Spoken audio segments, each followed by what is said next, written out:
Welcome to a special Thursday edition of Thursday Raw Thursday. Now just playing. Oh, let me fix this. Hold on. Had a wardrobe malfunction here at the beginning. Welcome to Yep. a special Thursday episode of your two favorite heels Shooting the shit with you. with you. Yes, and please don't be alarmed. You are not watching the wrong channel. Yes, it is Thursday, indeed, but don't be afraid and don't fear because coming next Tuesday, we will be back to our regularly scheduled programming. But it's your two favorite heels that love to shoot the most shit, and that is yours truly, Young Nike Fam A1, and my boy J Dub. J That's Dub, right. what's going on with you? Been a little bit of a long week, but I'm gonna get through it. Yes, sir. Hell, Yes, I sir. Give me. waited. I've waited for this. Oh yeah, it's a lot to talk about. It is a lot to Oh yeah, discuss. If you we are on do. Facebook, please float over to the YouTube. It's that much easier to follow you and for you to engage. Hold on, let me put the link out there. Mhm. I ain't got my chat moderator Rob up in here right now. So He'll be here. yeah, he'll be in here. I believe my boy will. Hold on, give me 1 second. Everybody that's out there in podcast land, who in here with us? I see we got 5 of us up in here. Y'all tell me who here.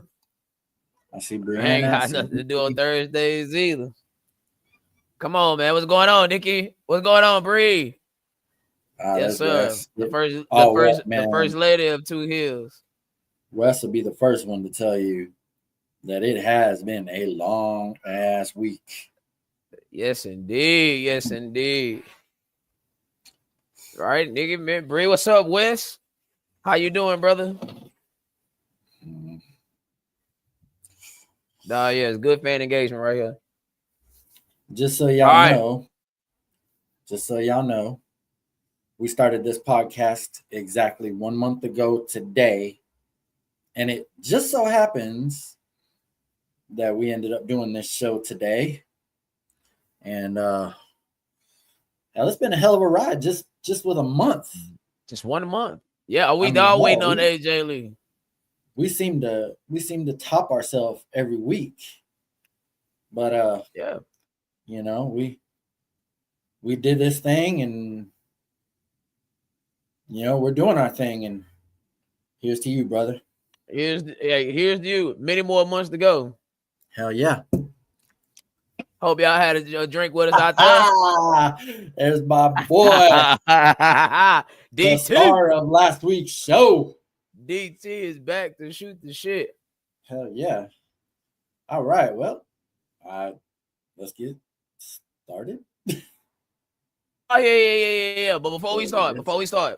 now my people, please pay attention to the bottom ticker of the screen.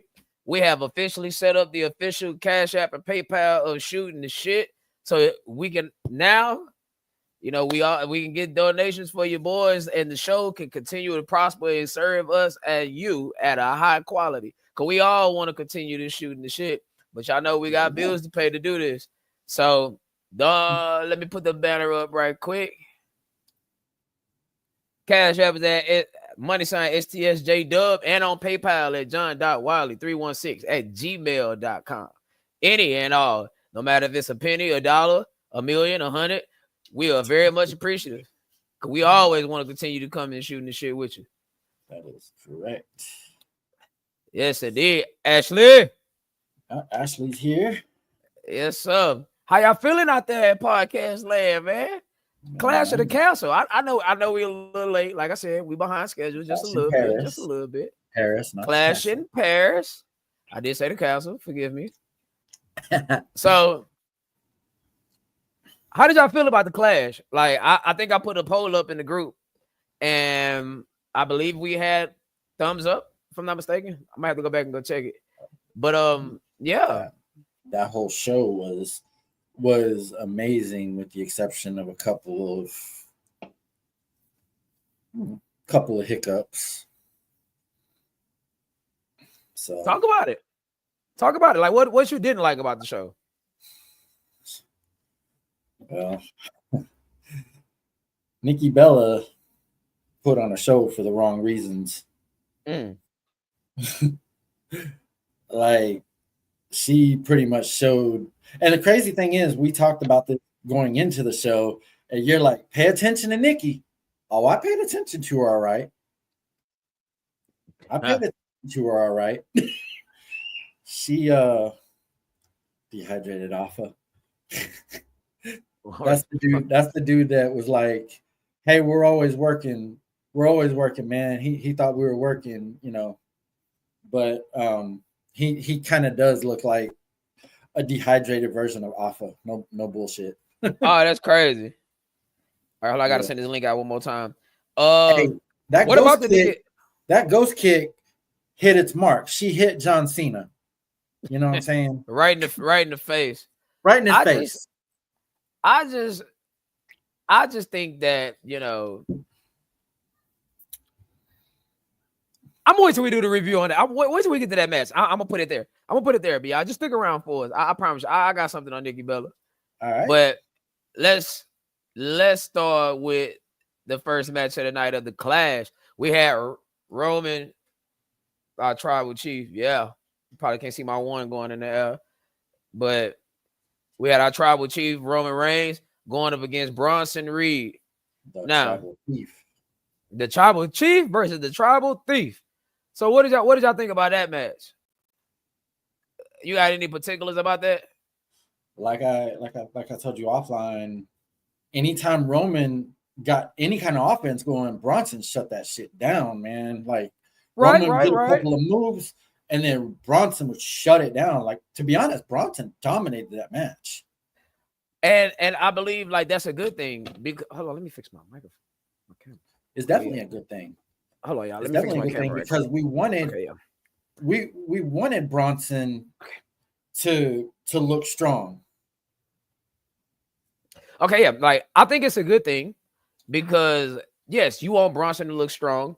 And if you know he's going over in defeat, why would you want to kill his momentum? Or why you want Roman Reigns just to completely dominate the match? I'm not saying that's what you want. I'm just saying in general. Takes the win and hospital stay for this movie, but open up for the Usos. Like, I really was kind of hoping that Bronson was going to get the win. I'm okay that Roman got the win, but I really wanted Bronson to get it. But at the same time, Bronson looked really strong in that match. He looked like somebody that is ready to take that next step. No, facts. And he was able to get his heat back at the end because they took Roman Reigns out on the hospital, which was never on a stretcher. Which Roman, if I'm not mistaken, he's never done a stretcher job on TV. Never. But for sure, as a tribal chief, he's never done a stretcher job. But maybe one angle with the show. I don't know. I can't remember, but I don't remember him ever being carried out on a stretcher. So I could be wrong. I mean, you know, wouldn't be the first time, won't be the last. But man, like, he definitely got his heat back. Yeah, in grand fashion. And then Roman put Paul in the hospital. Well, you know. He choked Paul out. If you're on Facebook, slide over to YouTube. Took his shoes back, signed 2 of them, threw them out to the crowd, and then got destroyed by Braun, and then Bronson. Bye-bye, go film Street Fighter. Now, you had pointed out something very particular about Braun Breaker when the camera cut. You mind informing the people what that was? So after Roman won the match, he goes to the announce table to celebrate. This is before he puts Paul in the chokehold and takes his shoes back. He's standing up on the announce table, throwing the ones up in the air, and the camera pans out, and you see Braun Breaker setting up and he stops at the barricade. And I know it was Braun Breaker. I know it was because he comes running through, and I thought he was going to attack at that point, but then he attacked later, and I'm like, what the hell? Why did they show that? But yes, they showed him setting up for the spot. Nikki, that's not a bad point. when she was like, only critique I have on Bronson is I wish he would work on his balance for his tsunami when he hits the top rope. It's not a bad point, and I get it. You looking at it from a very technical aspect, and you are right about that. But what I can see is, I mean, I ain't gonna lie, that's pretty difficult for a I damn near think the 400 move is actually pound guy designed to to. go off that way. Yeah, maybe I because think of the his move, ankles. I don't believe he's supposed to stand there and like raise his hands to the sky like Macho Man or anything. I think he's supposed to get up there and get down as quick as he can. I don't think he's Yeah, meant to yeah. stay up there. Yeah, exactly. No balance with Build-A-Bear feet. Oh shit! Danny's already starting. What is that? No balance with Build-A-Bear feet. Boy, that's funny.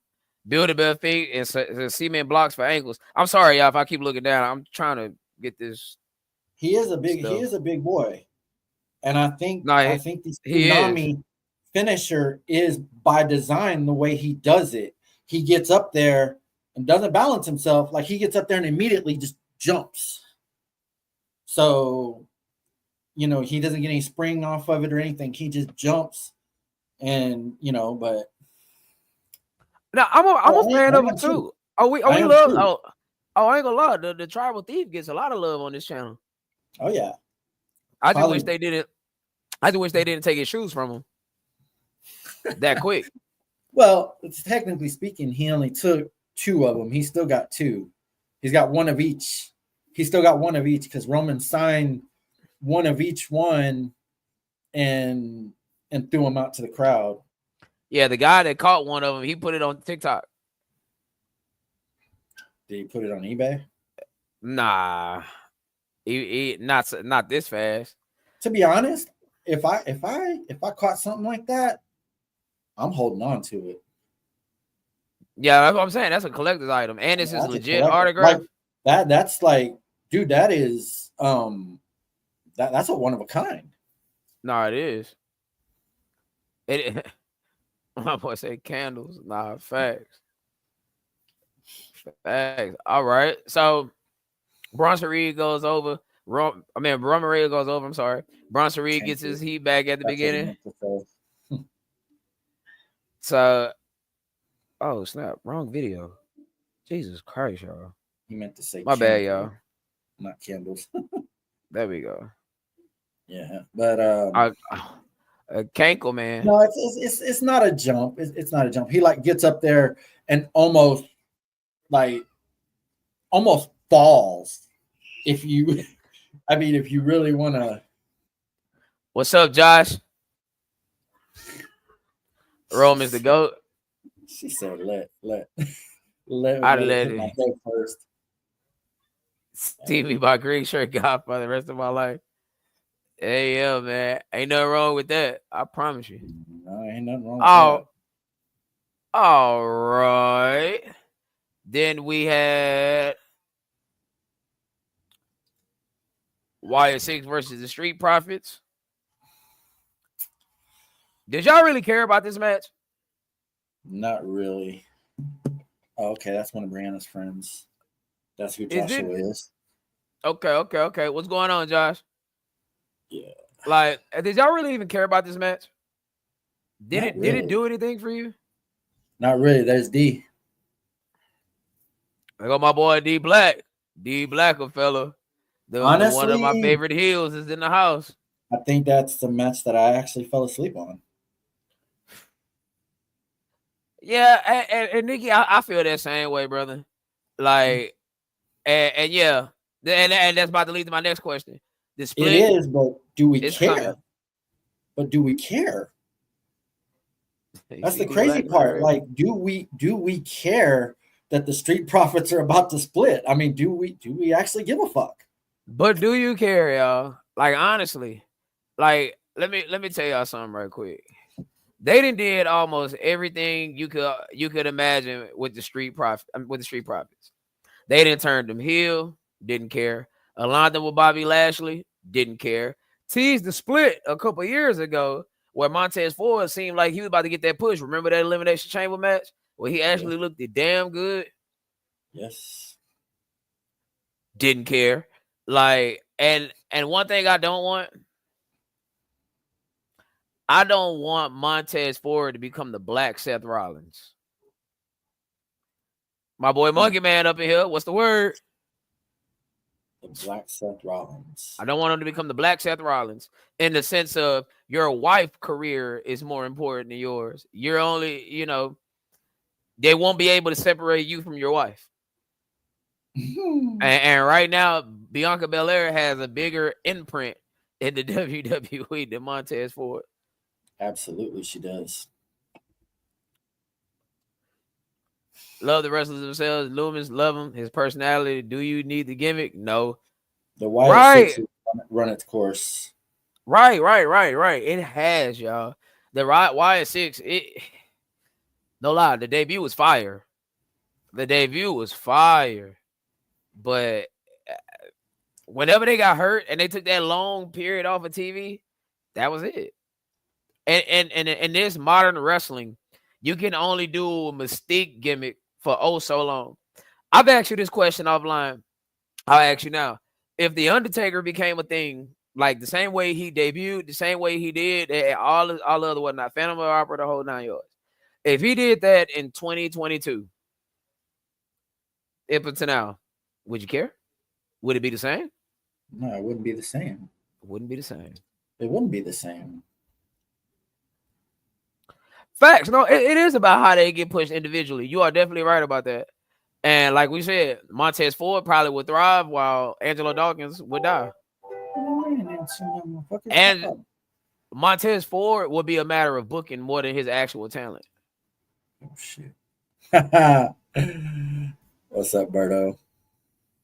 They stretched it out too far now. It's done. Nah, facts. It's definitely done, Nicky. You was not lying about that. Motherfucker calling job security John. I swear to God.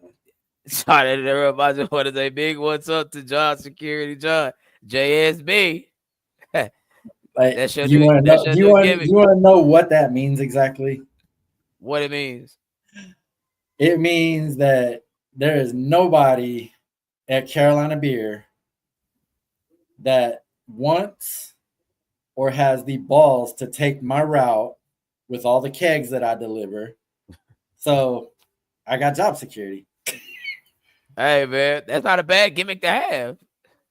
Yeah, it might suck physically, but hey, knowing that you got that job security, hey. Big head. Yeah, all right. I think Dawkins is underrated. What are you rating it on? I might be able to follow you, D. Just tell me what you're rating it on. Wicked stuff. Now, see that match, yeah. All right. What on to the next one. With Dawkins? I guess the question is, what can you really do with him?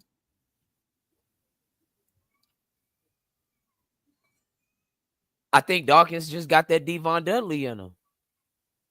They slaughtered you here. Get the tables. When Bubba Ray is going to be here, which is Montez Ford.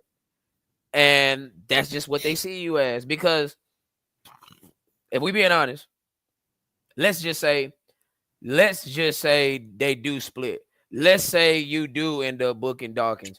Do you see Dawkins on the same level you see Sami Zayn? No. Do you see Dawkins on the same level you see Drew McIntyre? No.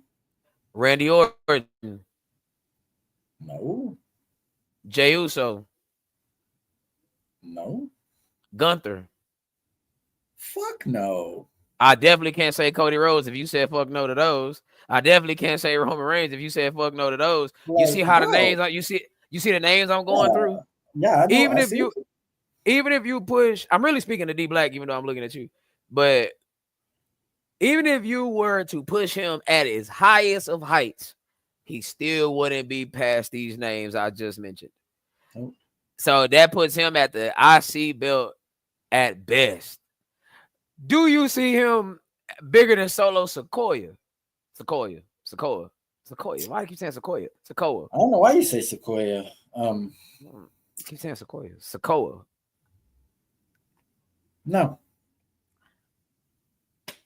There we go. No. That's funny. Very nice. He had the luxury of being a Fatu also. Dawkins isn't a Fatu. And remember, Jey Uso got born off the Roman Reigns Tribal Chief storyline. Had that storyline never happened, we probably wouldn't be talking about Jey Uso. That's true. Not like this, at least now. But now it's funny you bring that up. Put a pin in that. Matter of fact, we're gonna come right back to this comment because that's gonna be very relative to what we're gonna talk about in a few minutes. But let's get to this next match right quick. Sheamus and Rusev. Now this was the match of the night. At first, I had this as match of the night. This was until we got to a later match. Until we got to a later match. These guys were fighting all over the damn place. We had a damn new Cracker Barrel logo. That's funny. Like, man, these guys laid it all out. And in the end, Rusev went over just like he should have. And Sheamus made him look like $1 million. Great, like $1 million.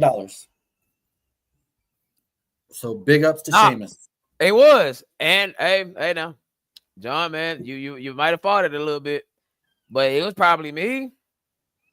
I believe Tony, if I'm not mistaken, and one other person took Rusev in this match. Because I remember saying if they beat Bronson, it's highly unlikely that they beat Rusev at the same night. Now, because you need one of them, really both of them, to go over because this is a big time match. Now, Rusev, I think this is their last breath or last attempt to actually get something out of Rusev if there's anything to get. Now, the question is, that was definitely the blow off to their feud, right? And with Raw being so heel heavy, meaning a lot of the championships is occupied by the heels. Very nice. What do you do with Rusev? What would be your next program? Not something you see very often, where the heels are running the show. Y'all like the title? 2 heels shooting the shit. That's right. So I mean, I'm all about the heels. Rusev, like I don't know what you do after that. He about to go with Jimmy. He's about to go with Jimmy. He is. And that's great for Jimmy because Jimmy wasn't doing nothing. Jimmy was floundering, low key. One can argue Jimmy been floundering since Roman got beat at WrestleMania 40. Jimmy's another one that his wife is more popular than he is. Yeah. So at the moment, because it wasn't always like that with Naomi. It didn't turn like that until she turned heel. No. So what else did y'all think about this match? I think we only had D Black comment on it. Very nice. Because that's the match you getting at WrestlePalooza. That match with Sheamus and with Sheamus and Rusev, shit, it was the match of the night.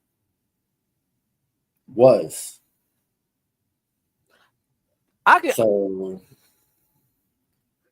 can dig that, D Black. We'll go with the second best match of the night. Most certainly, like I think this is the best, one of the best Sheamus matches. Matter of fact, I think that was the best Sheamus match since the triple threat at WrestleMania. Him, McIntyre, and Gunther. Ooh, yeah. That was damn good. That was. Like when you put Sheamus in those hog style matches, brute force, strength on strength type of matches, that's when you really get the best of Sheamus. And it's actually gonna be sad whenever he hangs it up and be done. But you can look. Nah, hold on. You can look, but you can't touch. Y'all know what's coming on next. What do you got here? Oh, Danny, they need you, brother. He can come with me. They need you, brother. Nah, but hold on. Let me pull it back up. Like I said, you can look, but you can't touch. What did y'all think about this match here? Well, you did say leading up to when we talked about, our predictions, you said watch Nikki Bella in this match. Well, I watched her. What you see? I saw her kick John Cena right in the face. You couldn't see him, but she kicked him right in the face. And I watched her for sure. watch. You right about that, Nikki. 2 other moves. I mean, she botched the spot outside where she was hitting her head on both announce tables. She botched that. I wonder if Liv Morgan don't get hurt, will we even have this match? And if we don't, who would Becky really been facing? But Liv Morgan getting hurt changed a lot of shit. I did. Most certainly. Like, no bullshit. That changed a lot. That changed a lot of paths. That changed a lot of stories. That changed a lot of everything. So now, to my knowledge, the original plan was Nikki and Brie versus Raquel and Liv at Evolution. For the tag titles. But then Liv got hurt. Brie decided, no, I don't want to come to WWE with my husband in AEW. So I could have lived without this match. Let me just put it that way. This match get a fat from me, man. A big, wet, nasty fart. Like that's what that is. That's funny. Like straight up. The thing for me is if we really just keeping it 1,000, if we really just being 100, Nikki never, and I mean ever, was good. Like back then, I cared more about Eve Torres than Nikki. I cared more about remember Candice Michelle? Oh yeah. Caitlyn, Oksana, Alicia Fox, Rosa Mendez. I care more about these people than I cared about the Bella twins, bro. Like I never cared about them. Like never, bro. Like ever. Like nothing they done to me was good. They was average at best, and I think saying average was being nice. Trash. Now I'm not talking about them as a human being. I mean, I don't know them personally. I'm talking about just them as an on-screen character within the confines of a professional wrestling environment. Terrible. Let's give it the Charles Barkley treatment. That was just terrible. It was terrible. The man need a sparring partner. Yeah, because she met, you know what? I mean, facts. I know it. Boo boo with flies on them. Trash. Yeah. And I'm not gonna lie. That's funny. That's actually a good point. I will say this. If we keeping it a buck, and I know y'all see the title. I mean, of course we're gonna talk about AJ Lee at some point. Like AJ was never the greatest, but that's not her selling point. With Nikki and Brie, there is no selling point. Your promos not good. In ring work not good. Character development, not good. And your stepfather at one point was the head of talent relations. So it ain't like they didn't have pull. Some type of pull. Talk about it.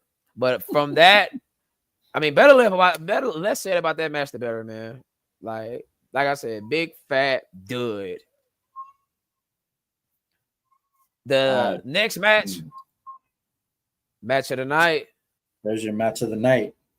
And let me just start this out. Let me start this out by saying, any of y'all that doubt Logan Paul after watching that match, you need to watch it again, and you need to put some respect on the man's name, because yes, I will admit that John Cena carried him in that match, but goddamn it, Logan held his own.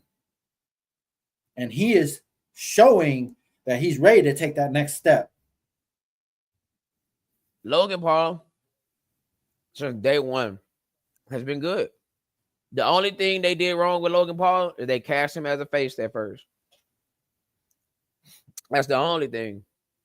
Like, Logan Paul, like, just letting him be a heel, that's just his persona. That's his shit. That's his real persona coming out on TV. Yes. Same with Mayweather. When they tried to make Mayweather a face, but boo him. Boo this man.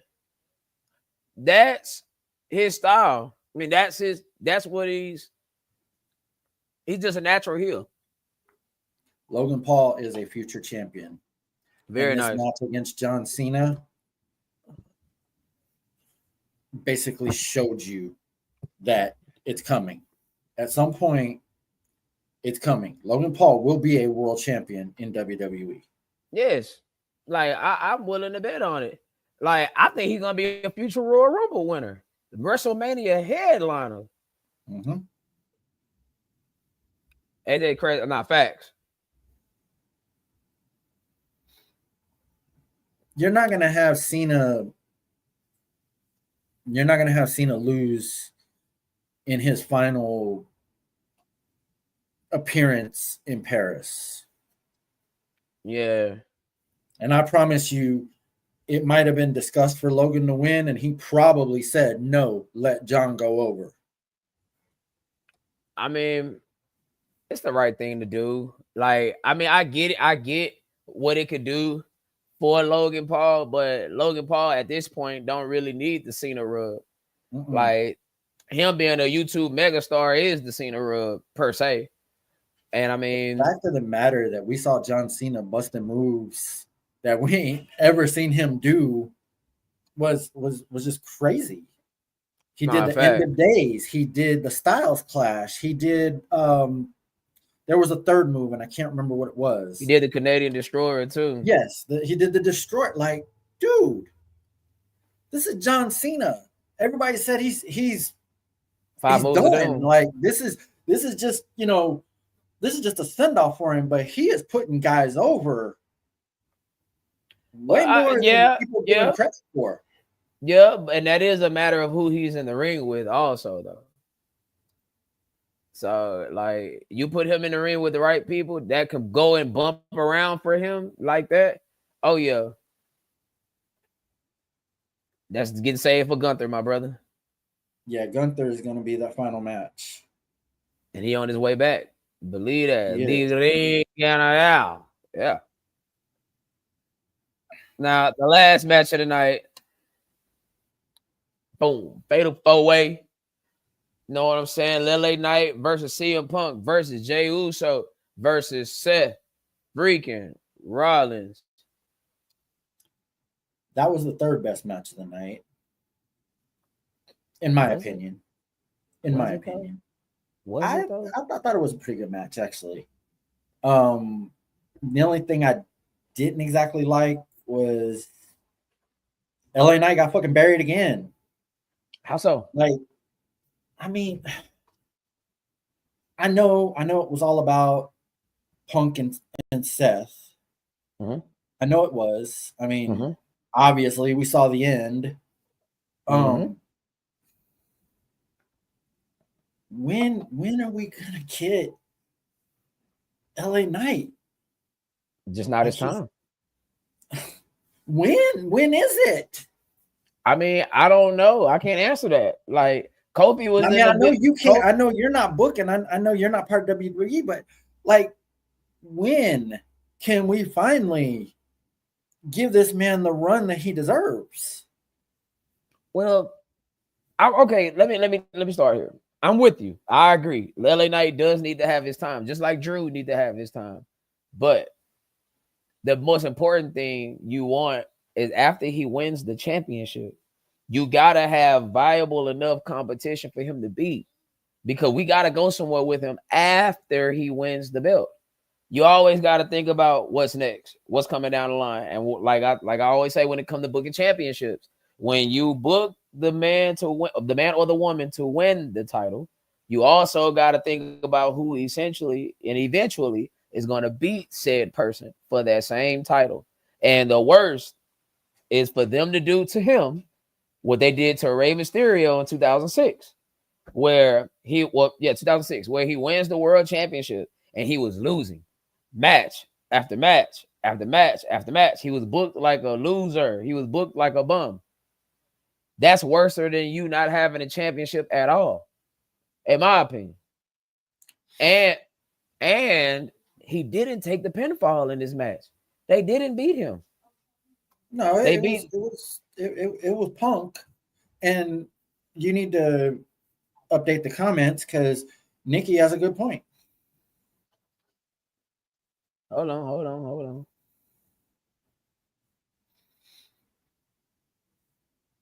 It was all about Right, Punk. It was all about right, Punk and Rollins. right. That was And them. They was them. it became obvious later in the match that it was about Punk and Rollins, because Rollins literally went out there, stomped Jay into the ground, stomped Knight into the ground, and then came in the ring and was going to stomp Punk with a chair. But then that's where the finish happened. But like, And you're getting a bigger story out of that, which is the return of who? yeah, I mean, I know. We sacrificed the LA I Knight for know the where we're return of going. I know where we're going. It's just I kind of feel like I don't know. I kind of feel like I mean, just like D just said, he's 43, man. He's not gonna have much more time. Well, maybe, but also they are operating this a whole lot differently than what they used to. Back in the G, being 43 years old was death. Like your career was pretty much done, over, wrapped up. But the average age of the main event players on the roster is 40. Like Penta is 40. LA Knight is 40. CM 43. Punk 40 plus. Well, I'm just saying 40 plus. I'm sorry. Yeah. Let me be a little more specific. 40 plus. Jey Uso just turned 40. Roman Reigns, I believe, is in his late 30s or just now approaching 40. That's the new 30s. I don't think he has the heat lined up. There's too much going on. There we go. That's exactly what I was just saying. When I was saying, if we do put the belt on LA Knight, we got to have valuable enough competition for him on the other side, because you don't want your champion to be less than. Because then that's something else we will be talking about. Why put the belt on him if we ain't going to book him to look good, or if he ain't got quality competition? We got to take our wins and losses here. Well, the Bronze got bad ass joint is another Heyman guy showing up. I wasn't wrong. The man showed up. She just didn't have a penis. That is funny. And that actually solves two things. We've never had a Heyman girl. The original Dangerous Alliance was who? Rick Rude, Stone Cold, which was Steve Austin at the time. Your son, Steve Austin, Rick Rude, Arn Anderson, Larry Sabisco, and who else? Shit. Come on, D Black. I know you out there. The original Dangerous Alliance. We are missing one person. You had Rick Rude, you had Austin, you had Sabisco, you had Arn Anderson, you had is one more person I'm forgetting. Was it Bobby? Himself. Well, yeah, Heyman himself. I'm sorry. And there was a sixth person. Who was this person? Come on, man. War Games 92. This is before my time. I wasn't even born yet. There's a 6th person in this group. Who is that? Come on, D Black. I know you out there. If I just told you we've never had a Heyman girl, and in the Dangerous Alliance, there were 6 people. I named 5 of them, but I left one off on purpose. Cause that's who just got filled in. Come on, y'all, somebody. I mean, I could look it up, but don't cheat. Don't cheat. Honestly, I'm drawing a blank. So you tapping out? You tapping out? Come on, you gotta tap out. Yeah, I'm drawing a blank. Medusa. It was Medusa. Becky Lynch fulfills the role of Medusa. So you're basically saying we're basically recreating the Dangerous Alliance, just calling it the Vision. To a degree, yeah. To a degree. And it just Seth Rollins is your Rick Rude, just with less charisma. Way less charisma. Rick Rude had more charisma in his hip swivel than Seth Rollins got in a microphone. But anyway, one thing that has to happen. Hold on, let me put this up there. One thing that has to happen though, like I think the Vision need to take the next level. Like it still feel bland. Like it don't feel like a real main event group. Like even though Seth Rollins have the title, even though Paul Heyman is in the group, even though they be in the main events, tell me they don't feel just a slightly bigger deal than the MFTs. And it shouldn't even be like that. No. It should be a big gap. It should be a big gap between it should be a big gap in between those two groups. But it feel like it's just like this. That's just maybe it's just me. Maybe it's just me. It's Seth Rollins and the Vision.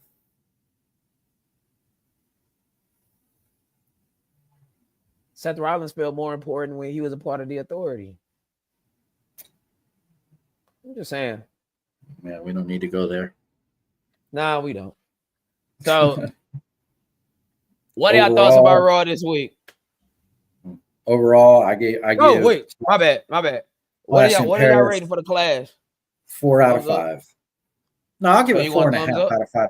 I'll definitely thumbs up, but I'll give it a 4.5 out of a 5. If Nikki and Becky hadn't been there, it would have been a 5.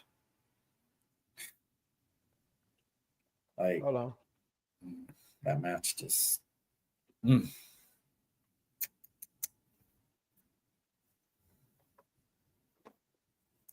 Yeah. So, what's your overall grade for the Clash in pairs? Thumbs up, thumbs down, thumbs in the middle. You got thumbs up. Absolutely. It was a hell of a show. It really was. If that ending wasn't in there, this would have been thumbs in the middle. But since we got the ending that we got, I give it a thumbs up. Oh yeah. If I had to give it on a rating scale, I'll give it a 4.1. 4.1. Yep. I'll go 4.5. I'll go 4.5. I guess the only real complaints about the show was the Wyatt's match, and then of course Nikki Bella. Yep. And the main event just didn't do anything for me outside of the angle at the end. I thought it was a good match. I thought it was a good match overall, but obviously the bigger story was I just felt like it was a standard fatal 4-way match. And that's probably why they didn't. Nothing really special. That's probably why they didn't put Roman in it, because it's all about Seth and Punk. I wouldn't even let's say hypothetically we don't even get that angle. Let's just say they don't even do the angle. I still wouldn't put Roman in that match because I don't want him and Seth officially touching each other. Pause until their actual one-on-one. Because that story is so big, it's so rich, it's so big, it's so rich with history and nostalgia. Well, I guess I probably shouldn't use the word nostalgia, but it's so rich with history to where there's a story to be told there. Like Roman Reigns have never beaten Seth Rollins. But when are we gonna get it? That is a WrestleMania type of match. I know. Truthfully, anything short of that is the direction we're heading right now is Punk versus Rollins at WrestleMania. Probably. So when do we get Roman and Rollins? I can't tell you that because I think you should get Roman and Braun Breaker before you get Roman and Seth. And I would have Braun Breaker go over in that match. Even if that's at Mania. Damn, they said they're booking Braun Breaker to be the next Roman Reigns, which means at some point he's gonna be the guy, which he should. I mean, not the greatest, not the best charisma, but athlete, very nice. In the ring work, very nice. You can keep Paul Heyman with him if you care about the charisma part. Problem solved. I think Paul Heyman is. I think Braun Breaker is going to. I think Braun Breaker is going to leave the division eventually and turn on Rollins, and I think Paul's going with him. Not before you do Roman and Breaker at a WrestleMania or SummerSlam. I'll even settle for SummerSlam next year. I wouldn't wait that long, but that's why I particularly use the word settle. I'll settle for it. Yeah, no. Roman's probably gonna have to go through the whole vision before he gets to Rollins. Well, he already went through what's his name, and the next big thing is gonna be what, the War Games. Yeah, WrestlePalooza. That's already about to be Jay and Roman. I mean, you know what? It's compelling. Probably not going to be on that card. It's compelling because we may finally get a mixed match for War Games.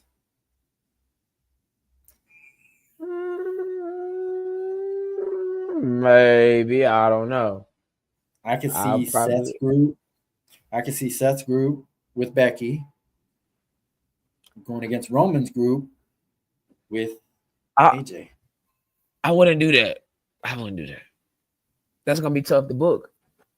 Because how do you book that without the men getting physical with the women and the women not getting physical with the men? If you're not gonna allow that to happen, then I wouldn't book that. Because that's tough to book around. I mean, Becky got physical with Punk on Monday. That's a slap, though. Stephanie McMahon made a slap. I mean, she chest pokes and shit like that, but it served its purpose. It did. Yes, Brock is making D Black. Your favorite man is making his way back to the E. Yes, he is. Brock Lesnar is coming back next week. Where's Raw gonna be next week? It's not Raw. It's SmackDown. Raw's in Milwaukee this week. He's not advertised for Raw. He's advertised for SmackDown on the 12th and the 19th. Opposite of John Cena. But what would he be doing if Cena's not on the that's the only part that doesn't make sense. Like, how can you promote a match with them and not have them come face to face?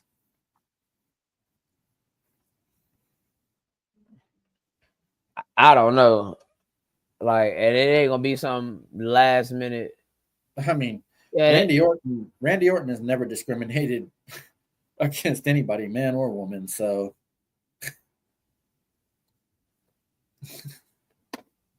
Stacy Keibler.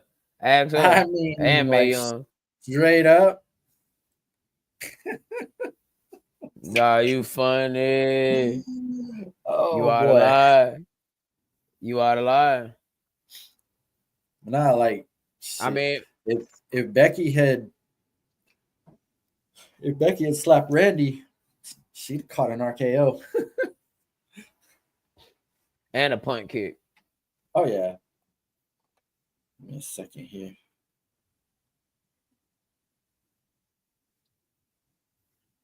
Raw. Out. Honestly, y'all, I'm not gonna even lie to you. Outside of the Penta and what's his man's name? Oh man, I'm drawing a blank. Penta and Finn Balor, the AJ and Dominic match. What was the main event? I forgot what the main event was. Was it Jey Uso, LA Knight versus the Bronze? Yeah, it was Jey Uso and Yeah, it LA Knight was. versus Bronze. It really was just which what you got? brought Jimmy out at the end. Kind of seemed like it seems like he came out a little too late. I mean, hell, he had already taken an ass whooping when Jimmy finally came out. Seemed like that's the family tradition. Yeah. But I mean, Jay definitely told Jimmy, he said, I can't do this without you. For sure. What's up with it, my boy? Live from Indiana. He told him, he said, I can't do this no more, not without you. So not facts. And that's how you put the Usos back together. That is exactly how you put the Usos back together. Now, D Black, I'm finna insert your comment about Jey Uso. Matter of fact, my people, make sure y'all go tap into my boy For Show TV right here. Real good people out of South Bend, Indiana. I be on this show all the time, so he be promoting us. I'm gonna promote him on this channel. We support those that support us. Make sure y'all go like, share, and subscribe to his channel. He go live almost every day. Very nice. Now, speaking of Jey Uso, see, the thing about this is Jay have already reached the mountaintop. And yeah, he might not have stayed as long as we like, but everybody can't get a long title run. It just be like that. 4 letters, 1 word. Nah, stop. Solo is funny for that. Yeah, it was pretty funny. That was hilarious, actually. But not seriously. And now that Jey Uso is coming back down the mountain, there's nothing really for him to do. You gonna put the IC belt back on him? That's gonna feel less than. He won the Royal Rumble. That's gonna feel like a step down. Right. He won the Royal Rumble. He did main event WrestleMania, but he won the championship at WrestleMania, beating a guy that's only been beaten 3 other times at that point, 4 other times, however many. Gunther ain't take that many losses. So you can't get no better than that. And Jay and Jimmy wasn't doing anything. Jimmy haven't felt important really since before he got injured. And my boy D Black say he ain't felt important since he had his last DWI case, which is fucking funny, by the way. So I mean, I don't know, y'all. Like, I guess all that's left is to put Jimmy and Jay together and let them go back after the tag titles. Do we get another Usos versus New Day match? We could. That might be able to that might revive the New Day's heel run, because they sure as hell ain't doing anything with it right now. Nah, I think they already then manured on that. Coming out crying over a fucking hat, talking about it cost 18 grand. It was dead. Kung Lao looking hat. it was dead before then. When they kept him off TV for X amount of weeks, it was done. You had the perfect opportunity to do something with the New Day. I mean, the perfect opportunity. And you shit on them. Yeah, they definitely did. And that was, hey, I ain't gonna lie, I thought they was gonna split each other, which they was building up some real shit. Some real intense shit. I remember that backstage promo. They were when they had Odyssey. It seemed like they were building towards them going their separate ways. Like it Yeah. looked like Xavier was getting ready to like flip on Kofi, and then they both flipped on E. Pardon my tardiness. The RVD had to put your boy down. Don't you worry. I'm gonna be there before game time. Facts. Like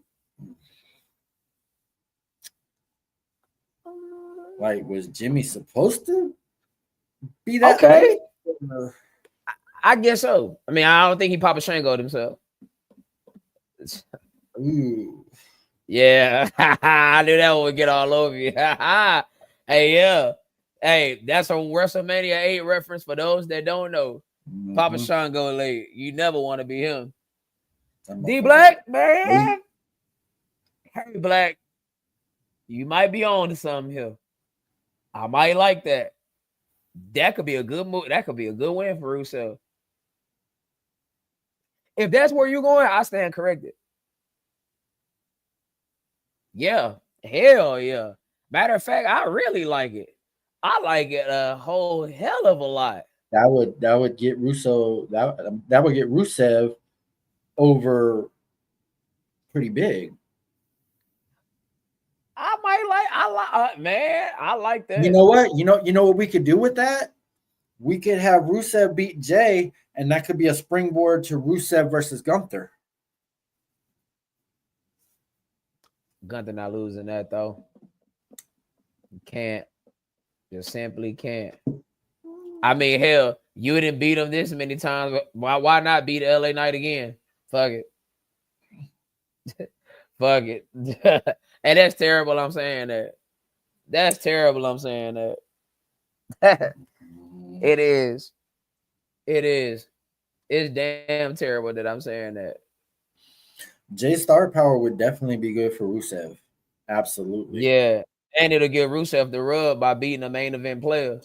Yes. Remember what they did? Remember what they did with Kennedy when he first came out? When he beat like 7 former world champions? Yeah. That. Okay, Black. All right, Black. I like this shit. Very nice. Kennedy is a good example of what might have been. A very good example. Politics, baby. Injury and politics. But then the injury wasn't really as serious as they said it was. It wasn't. And then it was a wellness test, wasn't it? Because he was supposed to be. Nah, he got injured. He injured his shoulder, and that's why they took the belt off the Money in the Bank briefcase from him. But after that, he went and got a second opinion, and it wasn't really as serious as they thought it was. But it's too late already. They already booked him. But he was also supposed to be named as Vince McMahon's illegitimate son, which would have gave him a push. Right, but he ended up hurting Randy Orton. Remember that night they was all in the ring in Denver in jerseys, the Lakers and Denver jerseys. Yes, I remember that. He supposedly hurt Randy Orton that night, and that's what did him in.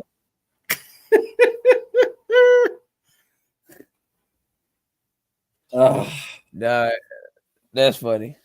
All right, Jet. Yeah, we're gonna drink to that. God damn. That's a good one. You know what? That's gonna be the gimmick on the show now. We gotta keep us something to drink. Somebody say so good. Hey man, we just gonna drink to that. Here's to you. Here's to you, my man. That was yeah, that's about right. Shit. You better be lucky it ain't no liquor, because last week Danny would have had us drunk. Oh boy. Danny would have had us shit drunk on them. Ooh, but there is a match that did happen on Monday, and it's much of I don't want to call it controversy, but it's the scuttlebug around the locker room. Was it a bad move to beat AJ on Monday night? Y'all talk to us. Talk to your two favorite heels. Let us know something. Was it a bad move to beat AJ Monday night? As I mentioned to you earlier when we were discussing this offline, I kind of felt like AJ should have won that match because it seems like Dom is kind of transitioning over here to AAA. and you know, we don't need somebody holding multiple titles over here. But I just kind of feel like you might have missed an opportunity by beating AJ, because is he going to get another match now? Was that the blow off? Was that it? I mean, are we somehow going to get another match? Maybe WrestlePalooza, or is that something that we're going to save for later? I mean, I kind of feel like AJ should definitely be the US or whatever champion Dom has, Intercontinental, right? Mm-hmm. Yeah. So I kind of feel like AJ should be the Intercontinental champion, but I mean, yes, what Jet just said, nothing's a good or a bad move until you actually see the follow up. But is there going to be a follow up? I guess that's the question that we really need to be asking right now. Like, is he going to get another opportunity, or was that the blow off? D Black. What if we get a AJ Styles and Rusev? What about that? Can we go there? We could go there. Now, thankfully, they didn't beat AJ clean, because that really would have been saying it was a fuck finish. Now, obviously, we're gonna go AJ.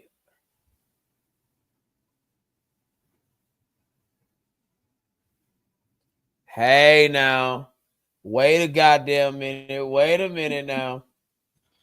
What if they are setting this up to, in the long term, AJ Styles to beat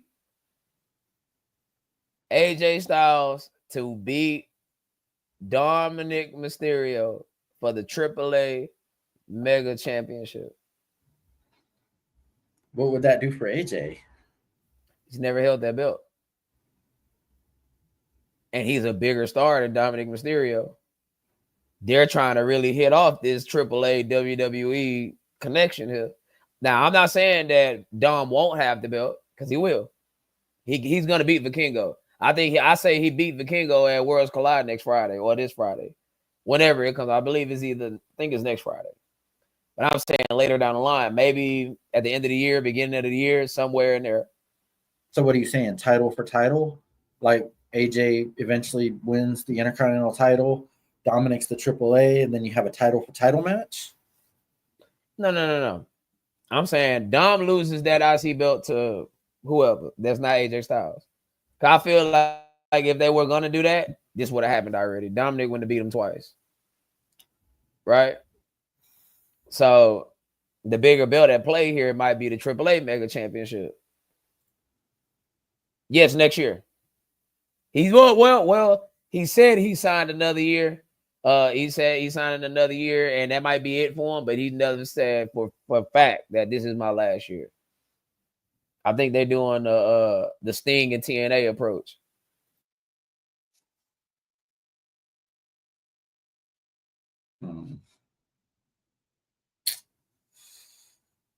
It has been mentioned. I mean, I'm just speculating. I'm just speculating, y'all. What if that could be what if that could be in play? My boy killed his camera to stuff his face. I did. It's all good. It has been mentioned. And AJ does have luchador skills. AJ can wrestle any style you got. I mean, any style you got, he can wrestle that. His name is AJ Styles, after all. Yeah. But no, I feel one final run with the Intercontinental title should definitely be what you eating? The best Chex Mix in the world. These are the absolute best. If you love me, you'll send me these. You could If you want to make the show man happy, send me these. But send it through this way. You can help support the show at Cash App, Money Side, STSJ and on PayPal at john.wiley316@gmail.com. I appreciate you, nigga, for setting me up for that plug. Very nice. My man is campaigning for That some was a good one. sex mix. Oh boy. Yeah, that's good, man. That's a good one. Here's Y'all can to help you, support brother. the show. Yeah, here's to me. My shameless plug. Donations go to check. No. Only 3% go to the Chex Mix Fund. The rest gotta go to the show. Yeah, that plug cannot be used to fuck up the church's money. But yes. Hold on. Let me go back to what Nikki just said right here. Yes, it's great business to help launch AAA more. Because if AJ was never an Intercontinental Champion, then yeah, I would say the IC belt is the bigger belt at play here. But for that to be the AAA Mega Championship, which is their top title, for AJ to never have that, I think that might have something. Very nice. Much appreciated. Why would what? I don't know. I kind of feel like they're pushing Dom more towards the AAA thing. But they do I think he should get it first. Have AJ interfering in his matches on AAA. I mean, they do have that, but I don't know. I just kind of I kind of feel that Dom should win the AAA. AJ should beat, or before Dom wins the AAA, I think AJ should beat him for the IC title, and then they should have a title for title match. But I mean, I don't know. And then actually D Black just brought up a really good point.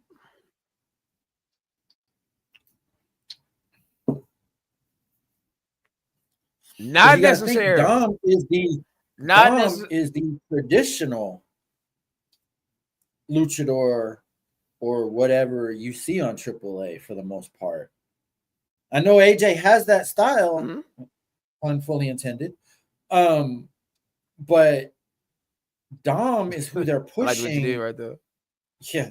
Dom is who they're pushing to make AAA, big. We got 13 in here, y'all. We got 13 in here, man. Y'all like, share, subscribe. Right. Welcome in. If this is your first time here, it's two Heels Shootin the Shit right here live. Coming to you on a special Thursday. Our normal days is like you see at the bottom on Tuesdays, 4 p.m. Central, 5 p.m. Eastern. Yeah. Only two. Oh, there goes chat moderator Rob. That's what we've been waiting on. Rob, how your Funko Pop going, brother? Very nice. But okay, D Black, this is what I got to say in response to this. Did you watch Triple Mania? Did you watch Triple Mania? Remember when Otis came out there? Pop. When Omos came out there? Pop. Because these are AJ Styles is a bigger star than anybody on that card. We talking international here. And they love that because what AAA ultimately want, they want eyes on their product. And think of the matches that AJ Styles can have over there in Mexico before he leaves. I think you should go all out with AJ Styles because Dominic has a future. Like, and his future is bright. But like you just said about LA Knight, right now is it. If you trying to take that route as far as promoting AAA at its highest point.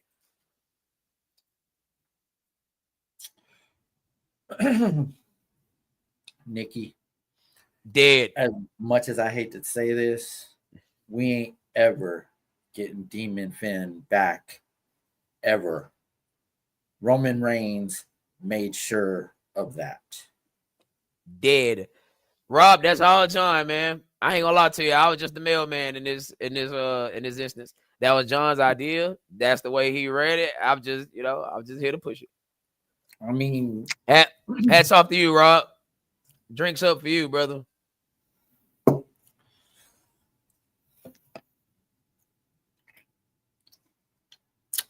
Yes, sir.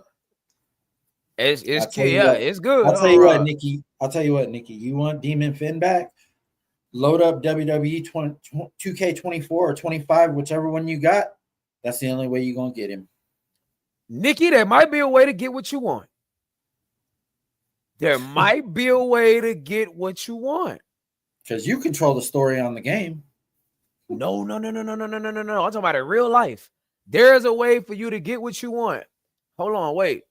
What if next year, Triple Mania, their version of WrestleMania, you get Iguana Man versus the Demon Finn Balor? See, the Demon is dead on WWE television, but not in AAA. That might be something. It gives you the chance to resurrect him because, again, he's dead on WWE television, but not at AAA. Roman made sure of that. Imagine the presentation that will be on AAA television to see the Demon come out there. I might like that.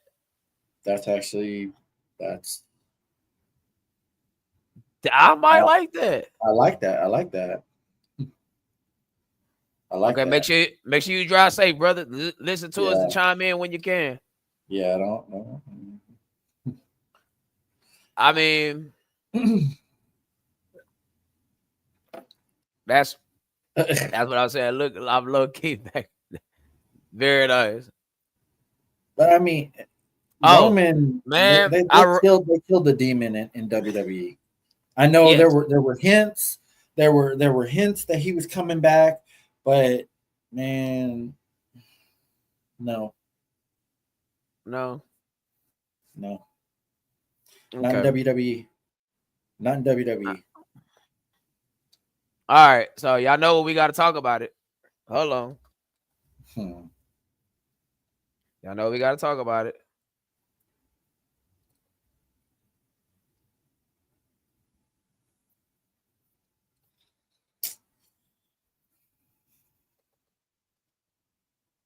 Hold on.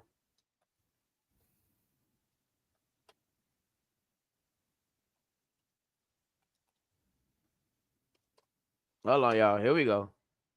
The best thing on the show all night. The promo segment between Becky Lynch and CM Punk. He died. That's what happened. But wait, that's not funny. That's not funny. I did not mean it like that. I'm talking about the character strictly. I know that. Hey man, dog, that's not funny. Oh my god. But no, damn, crazy enough. The anniversary was a couple days ago. But no, not William Rotunda. Not what's it? Fuck. I can't get the man name right. Not Wyndham Rotunda. No, not him. Not him.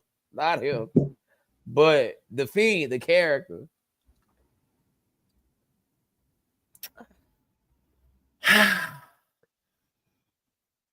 Yeah, and Conan can go resurrect the Demon. Everybody's happy. Yeah, you did. You set me up. You set me up for that one. I got hit with the atomic drop. She rolled out that fucking red carpet for you. Yeah, man. I feel bad now. I feel so bad. How do I transition off of that?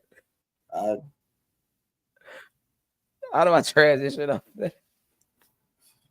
I'm taking a drink, but a damn sure ain't to you. Yeah, I might need a drink. Got a little awkward up in here.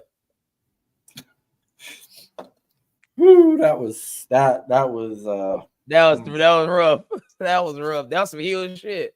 That's some real heel shit right there. I mean, you're playing your role. God damn. Woo, how do you transition off of that? All right, so the promo between Becky and Punk. You're not yourself when you're hungry. Grab a Snickers. There you go. Oh my god. The promo was actually amazing. Punk called out Seth. He ended up getting Becky.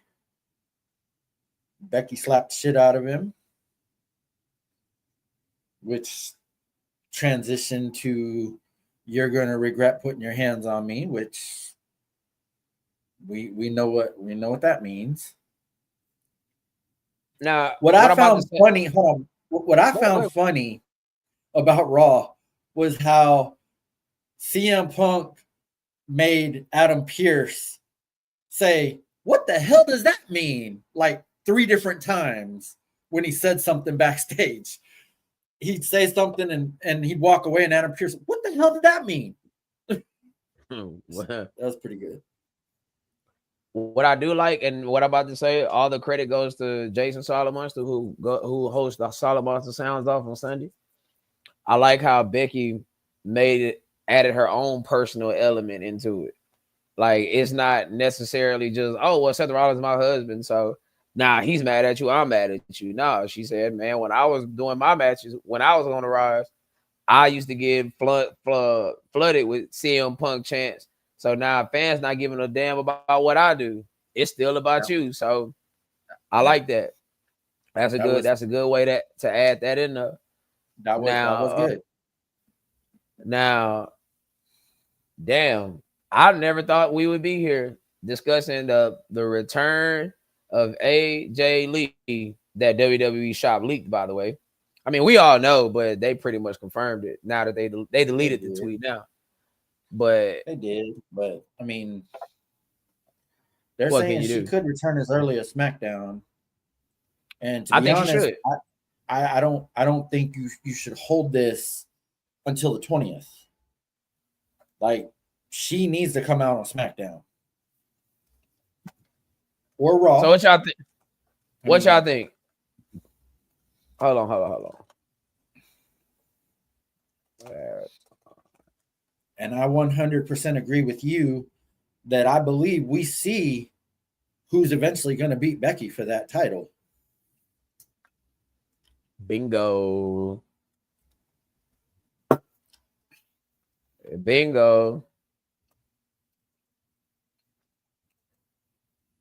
There's been nothing confirmed about her being on SmackDown tomorrow.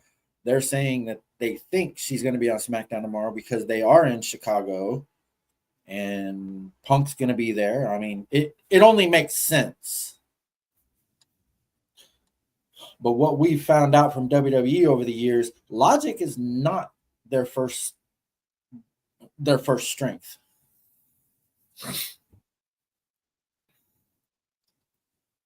Oh shit, you sure did. Hold on right quick, y'all. It doesn't say for sure Friday. It says they speculate that it's going to be Friday. Like, nobody has confirmed that it's going to be Friday. The fuck are you looking at? Nah, facts. I still want to read that. My bad, y'all. Give me 1 second. Unos momento.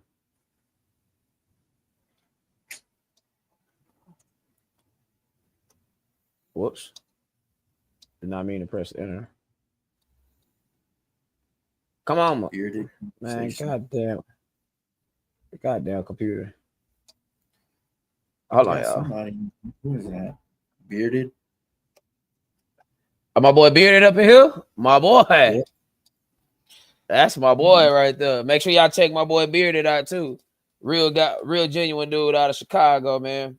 If y'all got music, any business you like to promote that you want to put on his page, hey man, he definitely will promote it. But like I say, we support the people that support us in this here group. Fully expected to take place. Let's get it right here. I mean, yeah, fully expected, not definitely. But WWE to be honest, pushed very hard. to be honest, it needs to happen. It needs to happen Friday. It needs to happen tomorrow night. Because number one, they're in Chicago. So that pop is going to be huge. Number two, she's not from Chicago, but she has no, but ties to he Chicago. is. He is. Speaking of my boy from Chicago, he in here. He's in here. Beauty is from Chicago. Lives in the city. So, I mean, no, she's not from Chicago, but her husband is, and her husband is the most popular person in Chicago to the WWE universe. So, what is the term? Guilt by association. Yeah. So she will get a massive pop. She will get a massive pop, whether it's Chicago or whether it's anywhere. Like, yep, we SmackDown is in your city for her to come back. Yep. Since he came back. Which, by the way, earlier this week, I think it was Tuesday, if I'm not mistaken. Yes, my wife is from Chicago. I forgot to mention that. Very nice. Tuesday is the anniversary of CM Punk getting fired from AEW, which is their wedding day. Oh wait, no, I lied. I thought you were about to say WWE. That's funny. Damn. No. It's the anniversary of him getting fired from AEW after the whole Jack Perry incident.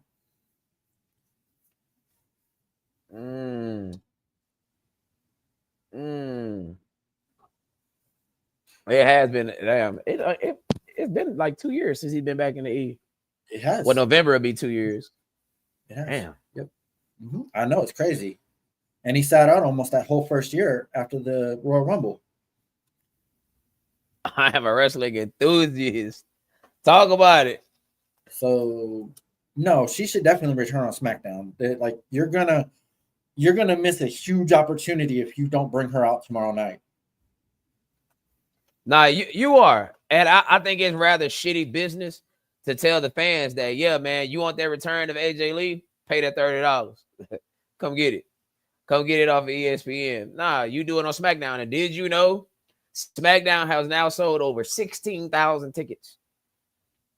16,000 tickets. Now, there is something else that's going on SmackDown, and I got one point I want to make about last week's SmackDown when we finish. This is a full circle moment for John Cena because that was the city he was in when he made his debut on SmackDown in Chicago when he slapped Kurt Angle. Wicked. I did not know that till this week. And this is going to be his last time in Chicago. Yes, sir. Don't forget to hit that thumbs up, y'all. What my boy Bearded say? Thumb up the video, man. Like the video, man. Yeah. Make sure y'all like. Hold on, wait a minute. Let me get y'all right quick. Make sure. Oh, whoa, hold on, wrong thing. Make sure we like. Boom. We like and subscribe. Make sure you like and follow the page that's on Facebook. Make sure you like and subscribe. Yes, sir. So we told it to you 3 times. That's right. Hold on right quick. Hold on, man. So, you know. Oh shit. Turn it up. I can almost tell you that if they sell every seat for that arena and she doesn't show up, there might be a riot in Chicago tonight. Maybe not, bro. Like, because Cena's the selling point. Cena's the ultimate selling point. Cena making his last stop in Chicago. I mean, this sound crazy. CM Punk and AJ Lee being a backdrop in their own city, but that the Cena coming there alone was going to sell tickets. Maybe not to the tune of 16,000, but for sure over 10,000. Like Cena can do that, and that's damn good for a SmackDown show. That's not a go home show or anything like that. If you're over on Facebook, make sure you slide over here to the YouTube. We can see you a lot better, and we can interact with you a whole lot faster.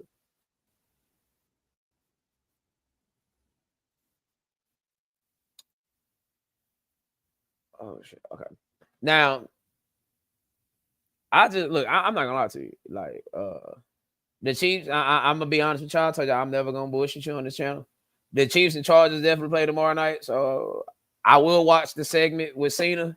I will definitely watching the AJ Lee segment, which possibly going to either be at the top of the show or at the end of the show. It's not going to be in the dead middle. At the end of the show. That John Cena will probably open the show, as he has in almost every other city that he's there for the last time. They're going to save AJ's return for the end of the show. I promise you, it's not happening at the beginning. Oh yeah, and if we being honest, I will be very surprised. If one don't happen one way, the others happen the other way. If CM Punk and AJ Lee open the show, Cena's closing the show. If Cena's opening the show, then CM Punk and AJ Lee is closing the show. So I gotta stop scratching my neck before they think I'm fainting. But I ain't gonna lie to y'all, man. I'm gonna be honest about something. I'm not gonna sit here and gas AJ Lee. Oh yeah, for sure. I want some of the loaf. I want that back end of the bread. But I'm not gonna sit here and gas up AJ Lee, y'all, like she's the second coming, or she's Trish Stratus, or she's Medusa, or Charlotte Flair, even Charlotte Flair when it comes to like in-ring talent. I'm not saying that. I'm saying that's funny. I'm not gonna lie to y'all. I'm not gonna gas y'all up. I'm not gonna gas y'all up and tell you that the money in AJ Lee is her with a microphone in her hand. Man, that Divas promo, oh my goodness. That is still one of the greatest women's promos of all time. I mean, that'll be terrible. I hate that. Let me tell you something. People are already fucking pissed off beyond belief that they already have to pay $30 to watch pay-per-views from now on, or PLEs, or whatever the hell they're called now. PLEs. They're gonna be really premium pissed. Live events. We talking really fucking pissed if they save her return for WrestlePalooza, where you gotta pay to see it. In Indy. Yeah. Respect for sure, man. Respect my boy for sure. He out there in South Bend, Indiana. But Indianapolis, Chicago, yeah, I'm going Chicago. I ain't gonna lie to you. My boy for sure might be able to talk to me more about Indiana and the hierarchy. That's like Texas, respectfully. This is like Houston, San Antonio. Houston. That, I mean, you know. I agree. Man, bro, straight yeah, brother. They make you get that ESPN Unlimited. No. There's you can still I can't say it out loud, but I can hey Beardy, I'm gonna get the links. I'm gonna get the links from my boy and I'm gonna send them to you. I'll send him a link. Inbox me your number, bro. Yeah, no, fact. Yeah, I mean the bulk of the story is say, oh yeah, fact. No, you are right. You are right about that. You are definitely right about that. We are definitely gonna get snippets. The match itself is gonna be at WrestlePalooza for sure. Oh no, it's that. It's my pirate stream. Match itself. The match itself is the mixed tag match. That's gonna be at WrestlePalooza. Like there's no doubt about it. But the return and maybe the Becky and AJ promos will happen leading up to it. I mean, we'll get, we'll get the build up. Oh, facts. And the money is going to be Becky with a microphone in her hand and AJ with a microphone in her hand, and letting them just go out there and just cut promos on each other. That's gonna be something to see. That's crazy. The W, hey man, say what you want about Triple H, say what you want about Nick Khan, say what you want about Ari Emanuel, but they managed to pull off 2 returns in a matter of 2 years that we thought we would never get ever again. CM Punk and AJ Lee.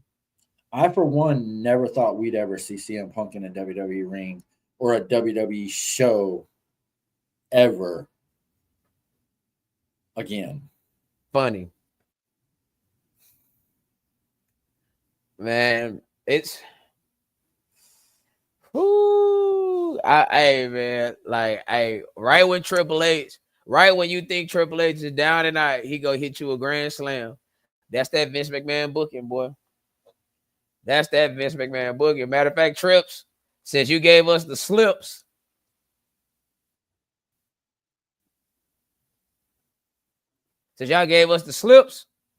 here's a drink to you.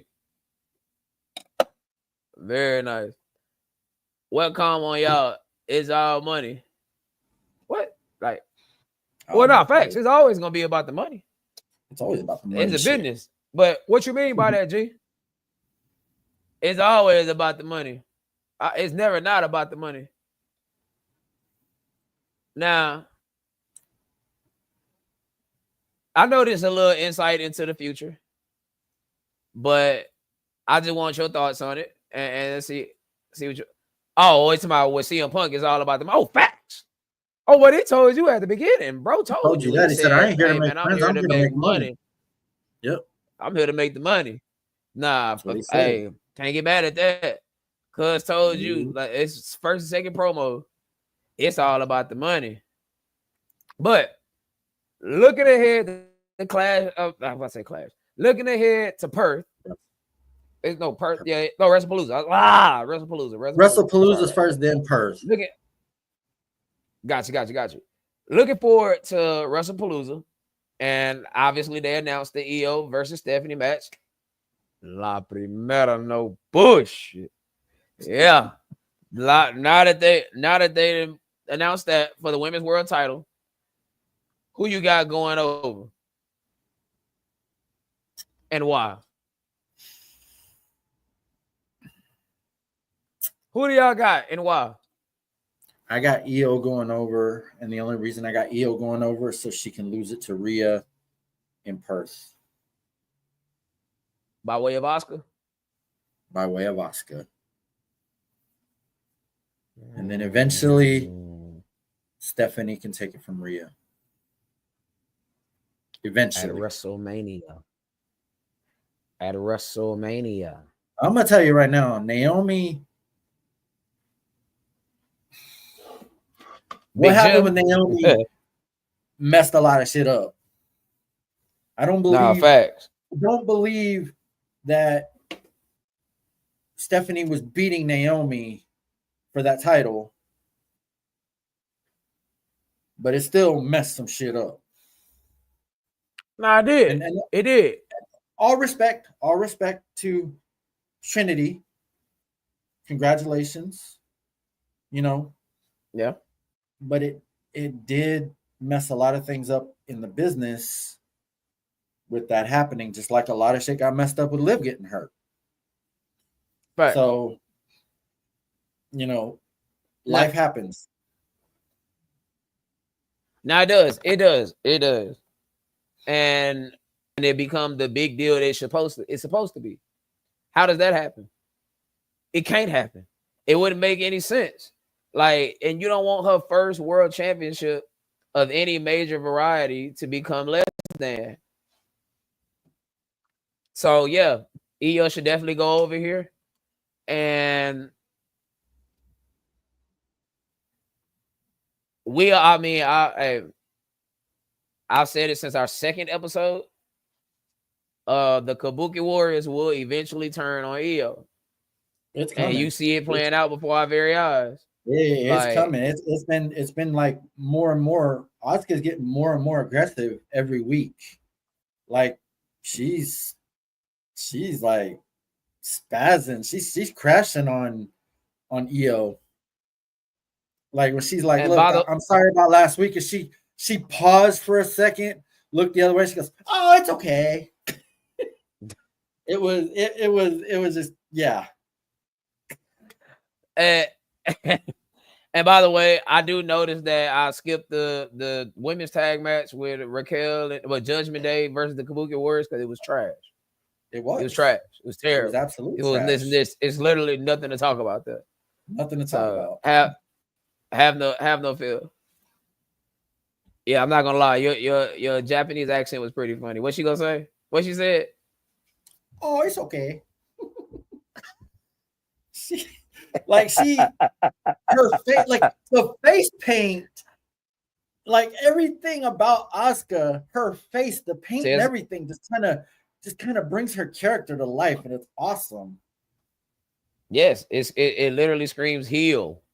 And then the way that she bosses Kyrie around, like Kyrie stays back, like Kyrie stays back to talk to somebody, and you hear Asuka down the hall. Come. Yeah. So it's definitely coming. I don't know if it's going to be a slow burn because things got fast tracked a little bit with Naomi, but it's coming. And I believe that Io goes over Stephanie. Io goes over Stephanie, and if Stephanie's going to go over Io, it's going to be because of Asuka, but I don't think you want Stephanie's first championship to be won like that. Nah, man. Because remember, Stephanie is also bringing over that Chilean, Middle America, South American audience. So the same way Jinder did it for the Indian audience, yes. The same way Rey Mysterio and Eddie Guerrero did it for the Hispanic and Latino audience. So so on and so forth. The same way Io does it for the Japanese. Let's fantasy book this for a second. All right. Go ahead. So Io beats Stephanie at WrestlePalooza. Rhea beats Io finally in Perth. Stephanie wins the Royal Rumble, chooses Rhea, and then beats Rhea at WrestleMania. Yes, because the women's title, the WWE Women's Championship is such a dead. Ooh, you don't like Stephanie? I was about to say you better watch out. That's. Hey man, you my boy. But damn it, La Primera gets a lot of play on the channel. No bullshit. But hey man, what you don't like about it? Look, I'm just fucking with you, brother. But what you don't like about it? That's the first time I heard that. How are they doing Rhea wrong? Not necessarily, bro, because she was a fixture around the world title, and we don't want that Roman Reigns type of stranglehold on the world title or the world title picture. And the one thing you don't want is for your audience to get bored or for your babyface to get stale fast, and that happens. Like, she has to get pushed down the card for others to. She has to get pushed down the card for others to elevate. And yes, you're right about that. But that's a matter of booking, not a matter of her talent. That's why I say she hasn't had a match on television since the end of June. Right, and we'll eventually get back there. But we gotta kind of work around just a little bit. There's Brandon. What's up, Brandon? Oh, it's too late. He already said it. Yeah, he did. That's Brandon. That's from what's up, Jet? The wrestling group I have on Facebook. What's going on, Jet, man? Welcome to the Two Heels. Yeah, man. We all your two favorite heels. They love shooting the shit. I'm waiting on my boy with you. I'm waiting on the with you. Oh, my bad. I missed my cue there. I was Bret Hart. All right. Nah, you was Nikki Bella. Yeah. No. I was Bret Hart. Nikki Bella. No. Bret Hart. Bret Hart's missed Q had more of an impact than Nikki Bella. So, yeah. But anyway. Okay. Are you? Make sure you subscribe to the channel though, my brother. We sure appreciate you. I like that. No, facts. No, Bearded, you are not wrong by saying that. Well, go ahead. No. The floor is yours, brother. Go ahead. You're not wrong in saying that, Bearded. Yeah, it's not wrong at all. But that's a matter of booking. And again, like she had a stranglehold on the belt for a while, and low key when she had it, they wasn't really doing nothing with him. Again, matter of booking. It's just like Stephanie, brother. It's a matter of booking versus their talent. Nikki Bella, it don't matter what piece of booking you put on that. Baby, you can go get Vince Russo. You can go get Jim Cornette. You can go get Bruce Pritchard. You can go get whoever you like. That's the one that whoever you think is the better booker. Ernie Ladd. You can go get what's bro that used to run Houston Wrestling? Paul Bosch. You can go get whoever. It ain't gonna matter because her talent. There we go. Yeah, her talent is we all agree on. Yeah, we all agree on that. We all agree on that. Nice. Yeah. But like he said, I'm gonna add on to what he said. When Rhea had the title, she didn't really do a whole lot with it. It kind of almost seemed like she was a placeholder for Liv to come back and get it, because before Rhea won it, Liv was having the run of her life before she got hurt. And it almost seemed like Rhea was the placeholder for Liv to get it back. And then, they kind of changed hands a couple times. But here's the thing about Stephanie, though. See, you're looking at Stephanie now, and she's only been around for not very long. So we haven't... About 2 years in the company. No, okay, on the main roster. I'm not talking about NXT. About a year. So okay, go ahead. We haven't actually tapped into her full potential yet. And trust me, this woman is the future of the women's division. Yeah, they're gonna treat Rhea and Stephanie like, I don't want to use the Rock and Austin moniker, but they're gonna treat them two like Triple H and The Rock, how they used to be. Trish and Lita, very nice. Now, and what you're saying is here, that's confirming what we're saying, and the same could be said for Stephanie. Right? Nah, look, I'll tell you what, bro. Speaking of Rhea, if you go back and go look at Rhea, like before she turned into Judgment Day and she cut her hair and dyed her hair, it's like night and day. It's like two different people. Remember who she was when she faced Charlotte the first time at WrestleMania? When she still had the blonde hair and all that. Like, to see Rhea now, two different people, brother. Okay, that's fair. We can meet there. We can meet there because I am judging it. I am judging it through the lens of who she is. She can only give you what they book her to give you. Check me out. I'm looking at it through the lens of who she was before she came to the E, who she was in NXT versus who she is on the main roster. So if you've only seen her on the main roster, then I could definitely get that point. So yeah, I'll meet you there. Let me give you a little history lesson on Stephanie Vaquer. The WWE signed her out from AEW. She had just wrestled an AEW pay-per-view, and WWE bought her out from under AEW. AEW was ready to sign her. If I'm not mistaken. Yeah. AEW was ready to sign her, and WWE stepped in and signed her out from under them. So they did that for a reason, because they see her the way I see her, which is the future of the women's division. But let me ask you this. Has she been booked to the best of her potential? Not yet, no. I don't think Well, so. that kind of might make that's bearded point right here. He's saying no, she has talent, but her in-ring persona is trash. Which that's a matter of booking and That presentation. doesn't matter of booking.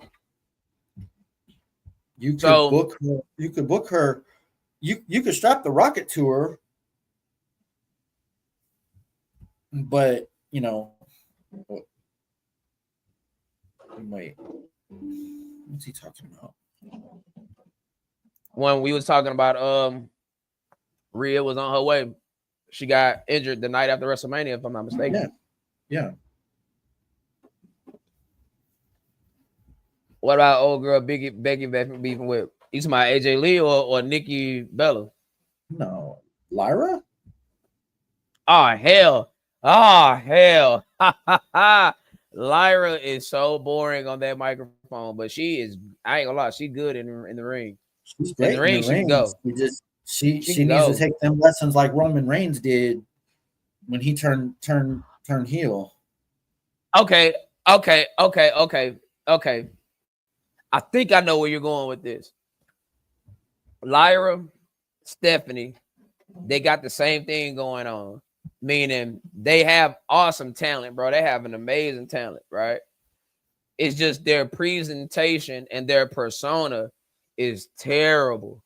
And matter of fact, this was Rhea Ripley before she turned into the Judgment Day. In ring, great. Persona, terrible. And if you switch, if you just give her a little bit more of a persona upgrade, she could be just like Rhea. I got you now, Bearded. I got where you going. I got you. See, that's why we shoot the shit.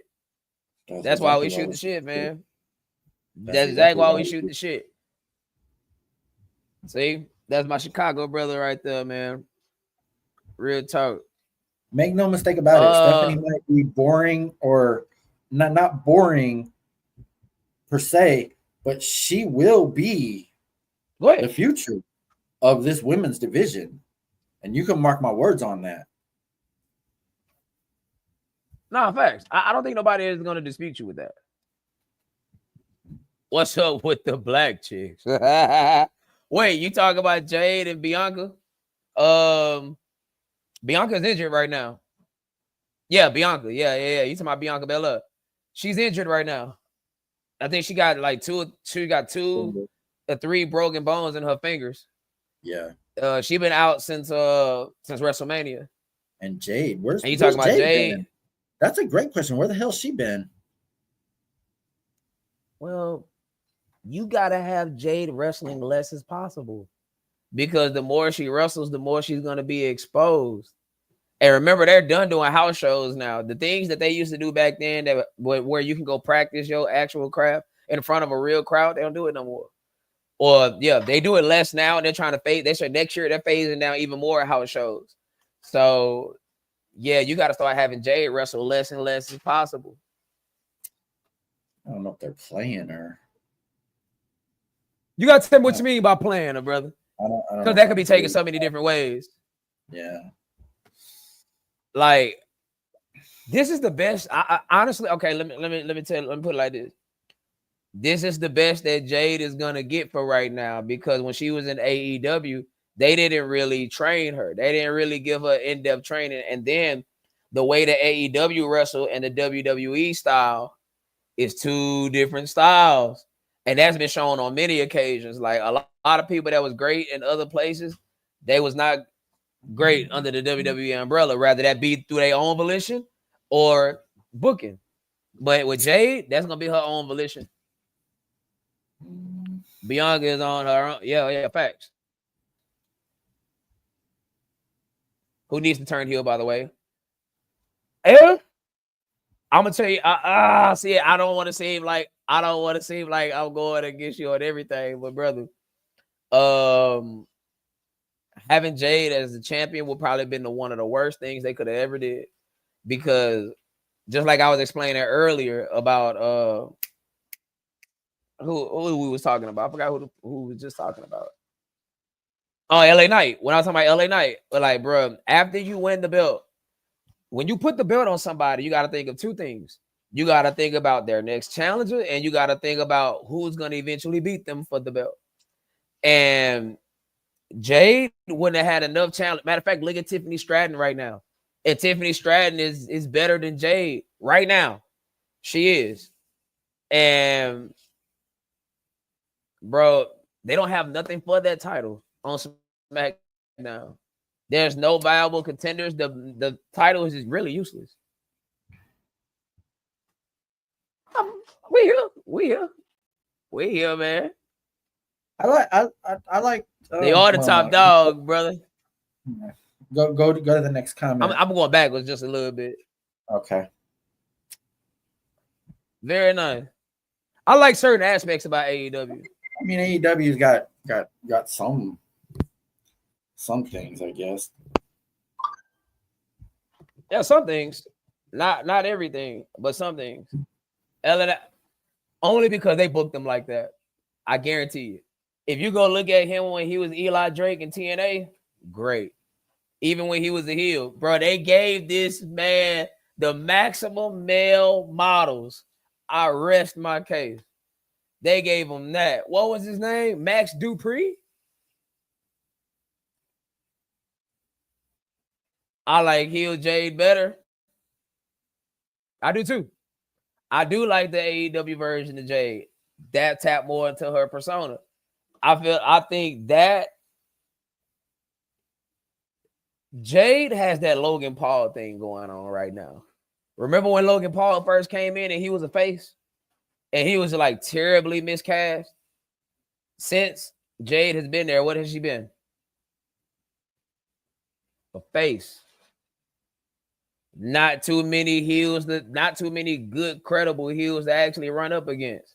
But if you turn a heel, she can go get in the ring with a Bianca Belair. She can go get in the ring with now a Charlotte Flair and Alexa, the people that could give her great matches.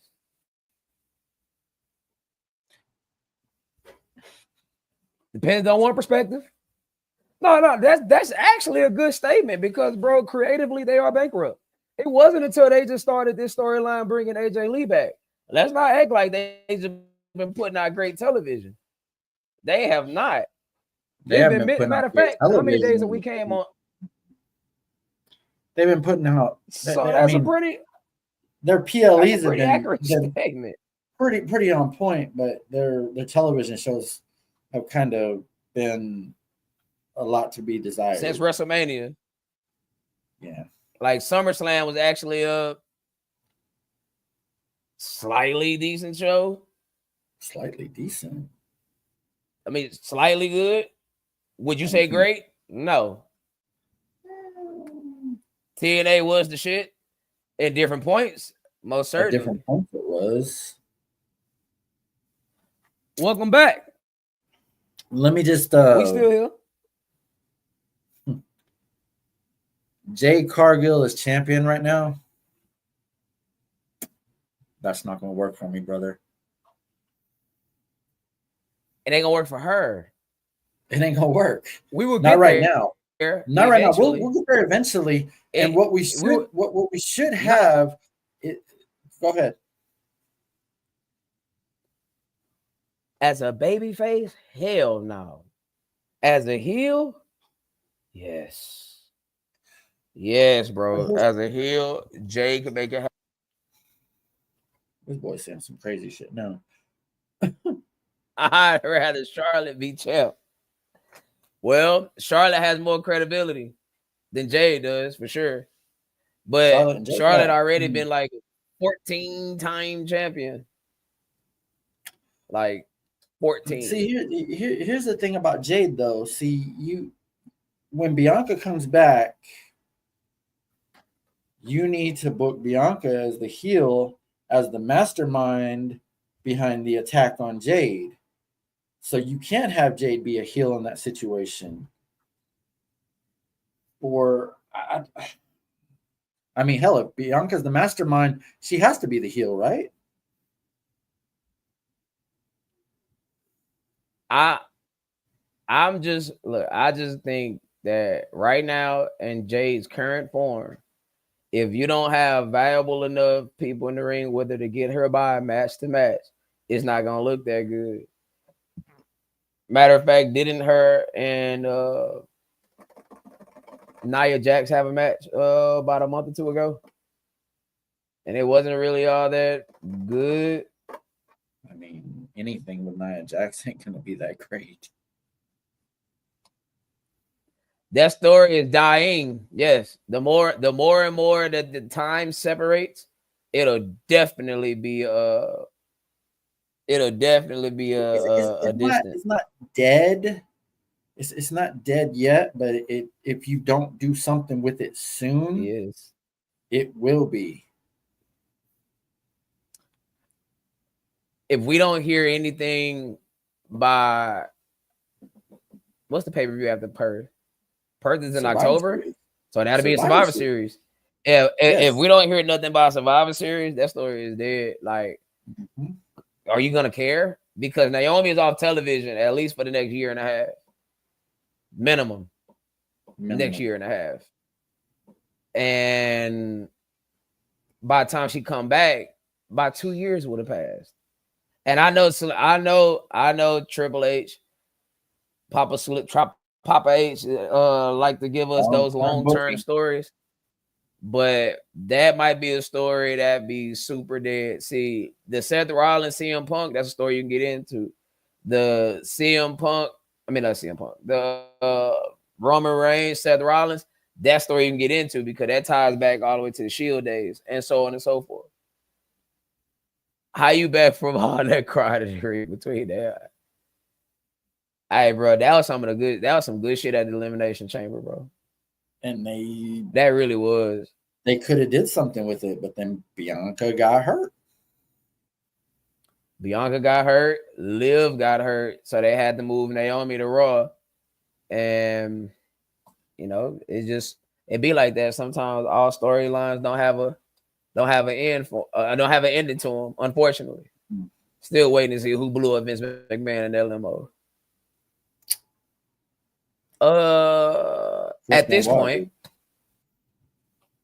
you stupid. At this point, we would like to open the floor up to any questions, y'all. Any questions y'all got, we are happily to answer them for the next couple of minutes. We scored 2 hours out of this. Damn. All right. Some good shit though. Any questions y'all got?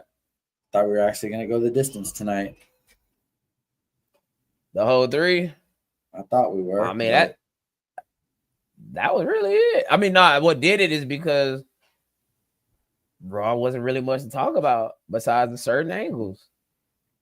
Like, did you really care about the Viking Raiders and Penta versus the New Day and Grayson Waller? The Viking Raiders and Penta doing the walk was pretty cool. Yeah, nah, I'm not gonna lie. That smooth operator walk is good shit. Oh yeah. Any questions y'all got, please feel free to answer. What are y'all thought? Any of y'all getting that ESPN Unlimited? That's a good question. Are you getting that ESPN Unlimited? I have it through my brother. Ah, shit. Oh, yeah. Shit. SmackDown. Hold on right quick. Give me 1 second. SmackDown. Sami Zayn winning the United States Championship. Very fucking nice. Yes, very nice. Like that. I like that. Very I like nice. that. I like that. I just don't like the fact that it was on a. I don't like the fact that it was on a tape show because it was literally spoiled an hour before it happened. But it was still cool to see, I guess. I mean, Mick Foley's first championship was also on a tape show as well. So be like that. Hey, somebody's calling dude Sami Zayn. Bearded, get my number. Monkey Man got my number. For sure got my number. Yeah, I don't think I have you on any platform to where you can privately send me your number. So yeah, get my number from For Sure or from Monkey Man. And I'll get John to send me the link to them sites, and I'll definitely push that over to you. All right, scroll back up. I had a question. Oh yeah. They Hold on. haven't Let's start yet. here. If you can go back in They time, haven't yet, but they will. yeah, you got a damn good point on that. What that you made earlier. If you can go back in time and change one match, which would it be and why? You want to answer that? You want to tackle that one first? I gotta think on that one. I got one. I can think on top of my head. Go for it. I would definitely change Brock Goldberg WrestleMania 20. That match was shitful. I would change it to where Brock isn't leaving. Goldberg, I mean, I care more about Brock Lesnar at that time than Goldberg. I didn't really know what I had in They were both Goldberg. leaving, and it got leaked. So the Well, that's fans what. shit on the Well, that's match. what. And they didn't know how to handle that, and No, they they produced didn't. a very shitty match. And they tried And to put Austin in the middle of saved that, it. if you want to call it that. I mean, But not necessarily saved it, but he fucking.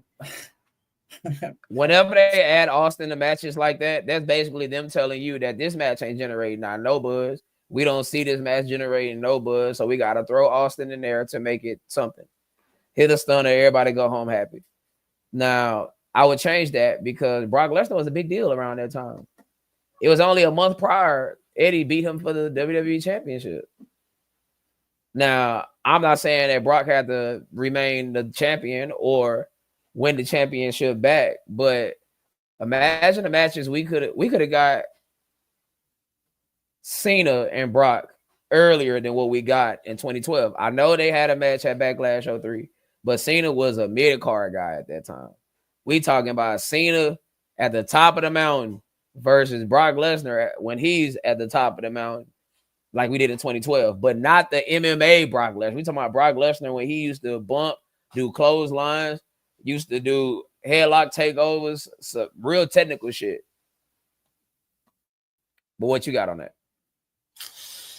I'm still thinking, but go back up to a comment about Stone Cold and Brett.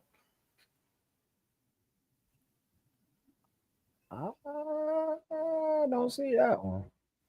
I did. Oh no, that's down there. Okay, that's day down there. What? No, that's Bret Hart, Shawn Michaels. There's another one after that where it said Bret Hart, Stone Cold. What would you change about that? Yeah, exactly. That's perfect. Like, it's to some people, that's the greatest WrestleMania match ever.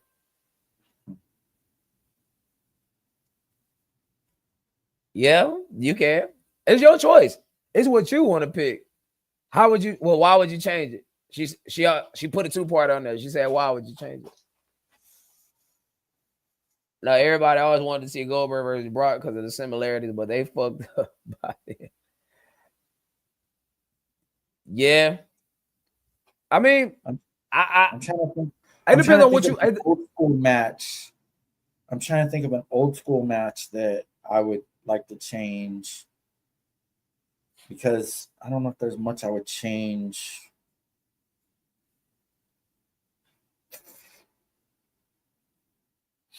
That's part of making Stone Cold who he was.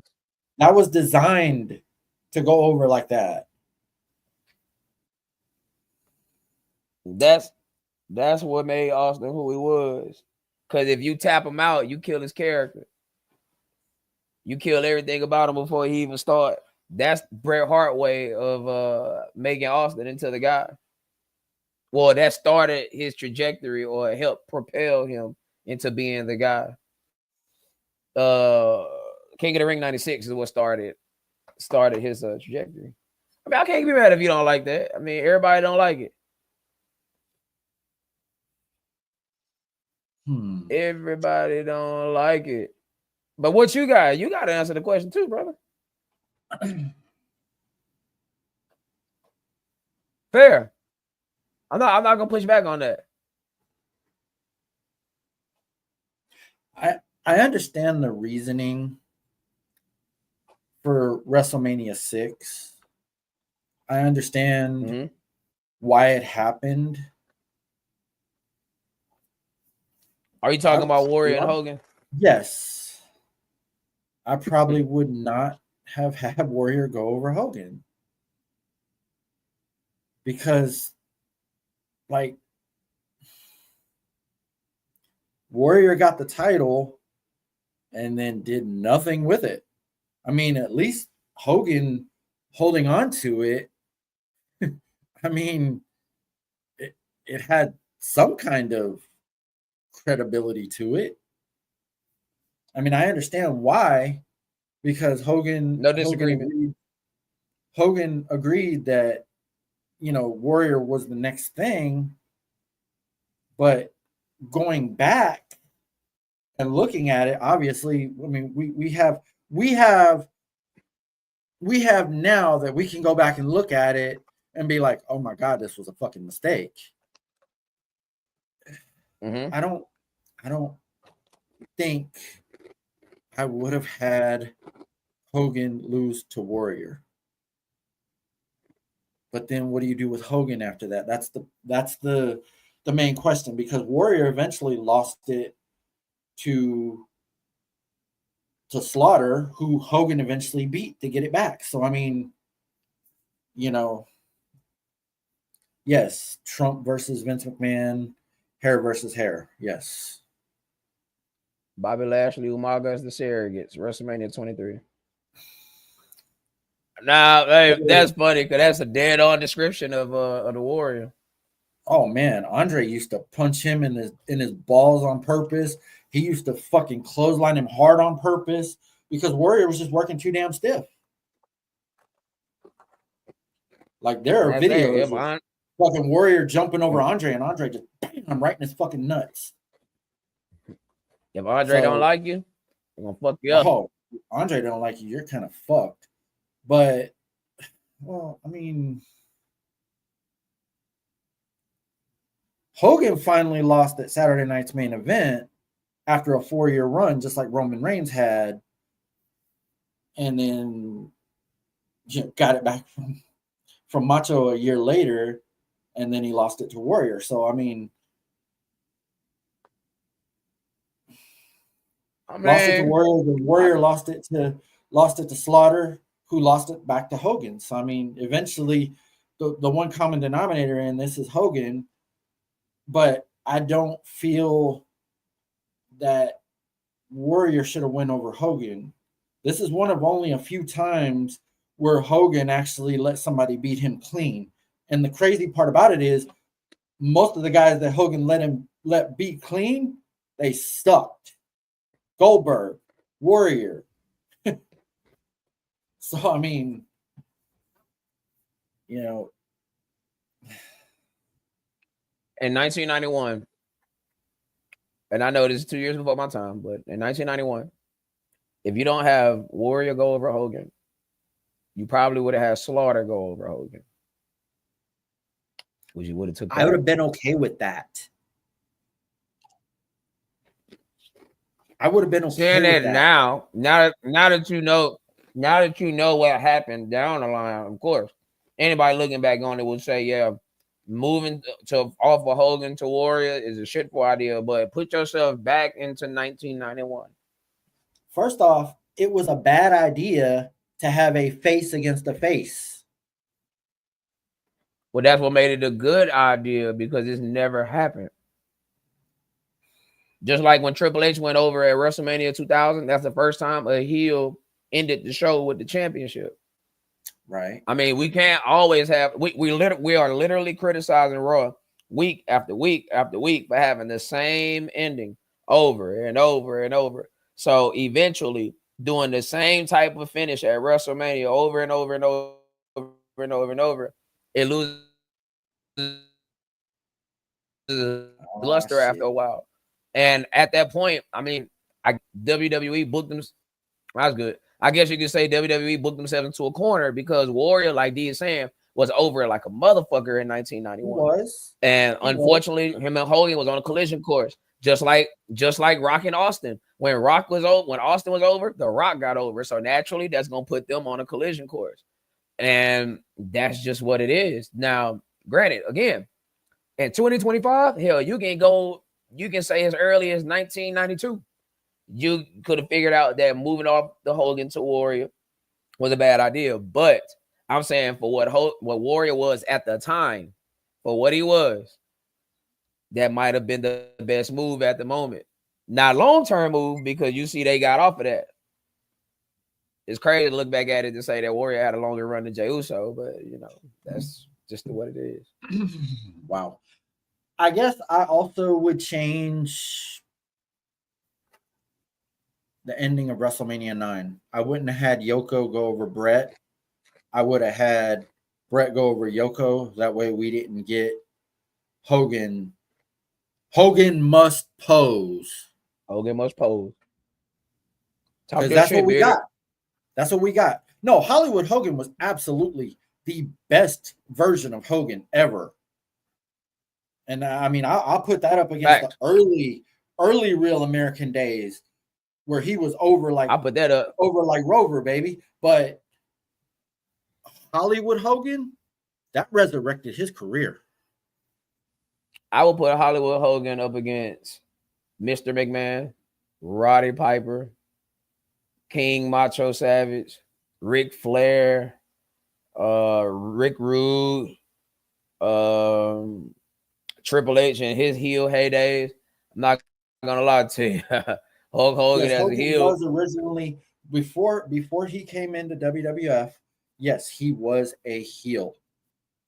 Hogan was originally a heel back in the AWA days. Yes, and I think when he first came into WWF, he was a heel, but then he got so big that they turned him face. He went to the AWA. He went back to he left and went back to the AWA. And then that's when Hulkamania started. Mm-hmm. And then Vince brought him out from AWA, brought him to WWE. And as they say, the rest is history. I definitely would have changed the finish of WrestleMania 9. I would have let Brett go over Yoko. If that was what he was gonna do, I would have never put Brett in the match. But they make him look like a puss. You made Brett look like a bitch.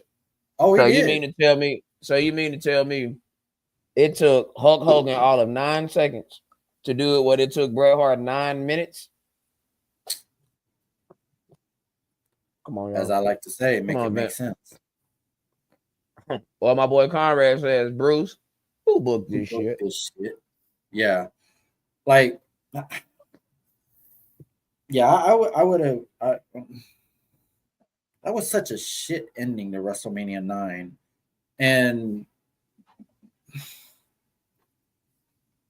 easily one of the worst WrestleMania. Even back then, as a Hulk Hogan fan, I was disappointed with that. But as the saying goes, Hogan must pose. Yeah. Iron Sheik definitely got him over. Roddy Piper did. Mr. T did. Cindy Lauper did. Let's talk about people that never beat Hogan, but Hogan always won. Macho. Macho had 2 WCW championship reigns that lasted 1 day. And both of them were lost to Hogan. Macho Man agreed to the creative, though. I don't think Macho had a choice when he was in WCW. What makes you think that? Who was running WCW? Macho Man was bringing money there. That Slim Jim endorsement. Slim Jim sponsoring that Bash to the Beach. Just saying. Eric Bischoff was so far up Hogan's ass, he knew what Hogan had for breakfast. That's fine. But in order for a match to happen, in order for creative to happen, 2 people have to be complicit. So I'm saying Macho Man was a name in 94, 95. You can even say 96. He's a name. I'm not going to say he's a bigger name than Hogan, but he's a name enough to demand some type of whatever. I'll put it like this. He's a bigger name. This was 98 and 99, I believe, if I'm not mistaken. Savage was a bigger name in 98 than Kevin Nash was. than Scott Hall was. Not a Two bigger people name than gotta Hogan. agree. Two people gotta agree to the creative.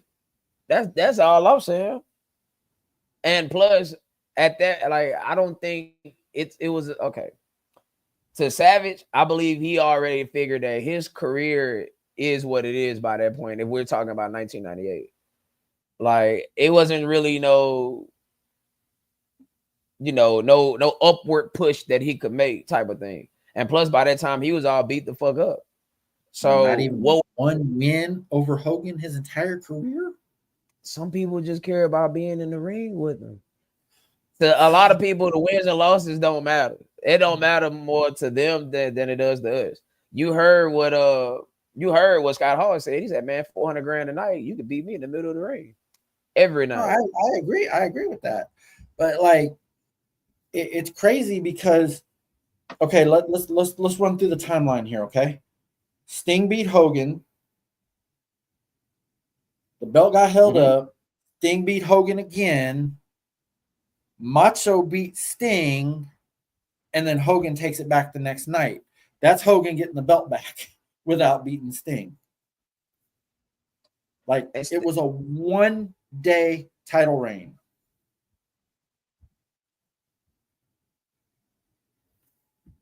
100, 100. I got you with the Iron Sheik. I ain't gonna disagree with that one. Even though he was Colonel Mustafa, wasn't he? No, he was General Adnan. Nah, that's yeah, General Adnan. Mustafa was Papa Shango. Yeah, Tripping. General Adnan, And it's Kama and Mustafa. of course Sergeant Slaughter was the leader of that group. And to be honest, that was they took advantage of that was good. Please refer to Bruce Pritchard, Something to Wrestle with WrestleMania 7 episode to go more in depth into 1991 and what they was thinking around that time. God. Of course, Mike remembers that it happened on his birthday. 6 years old. 6 years old, bro. Good thing I didn't see that live. I By unfortunately time did. by time I tapped into wrestling, WCW was no longer in existence. I unfortunately did see it live, and I was left asking that exact same question that Conrad Thompson likes to ask: Who booked this shit? Who booked this shit, man? Somebody booked it. Kevin Nash claims that the plan moving forward was for Goldberg to go through the Cut entire down the NWO. NWO and then take Mhm. down Hogan again. But then Goldberg decided to put his fist through a real glass window Like a jackass. and ended up getting injured. So you pulled off a dumb move for nothing. And he come back and they turn him heel. What Oh yeah, Goldberg was a heel. Oh. was later, D Black?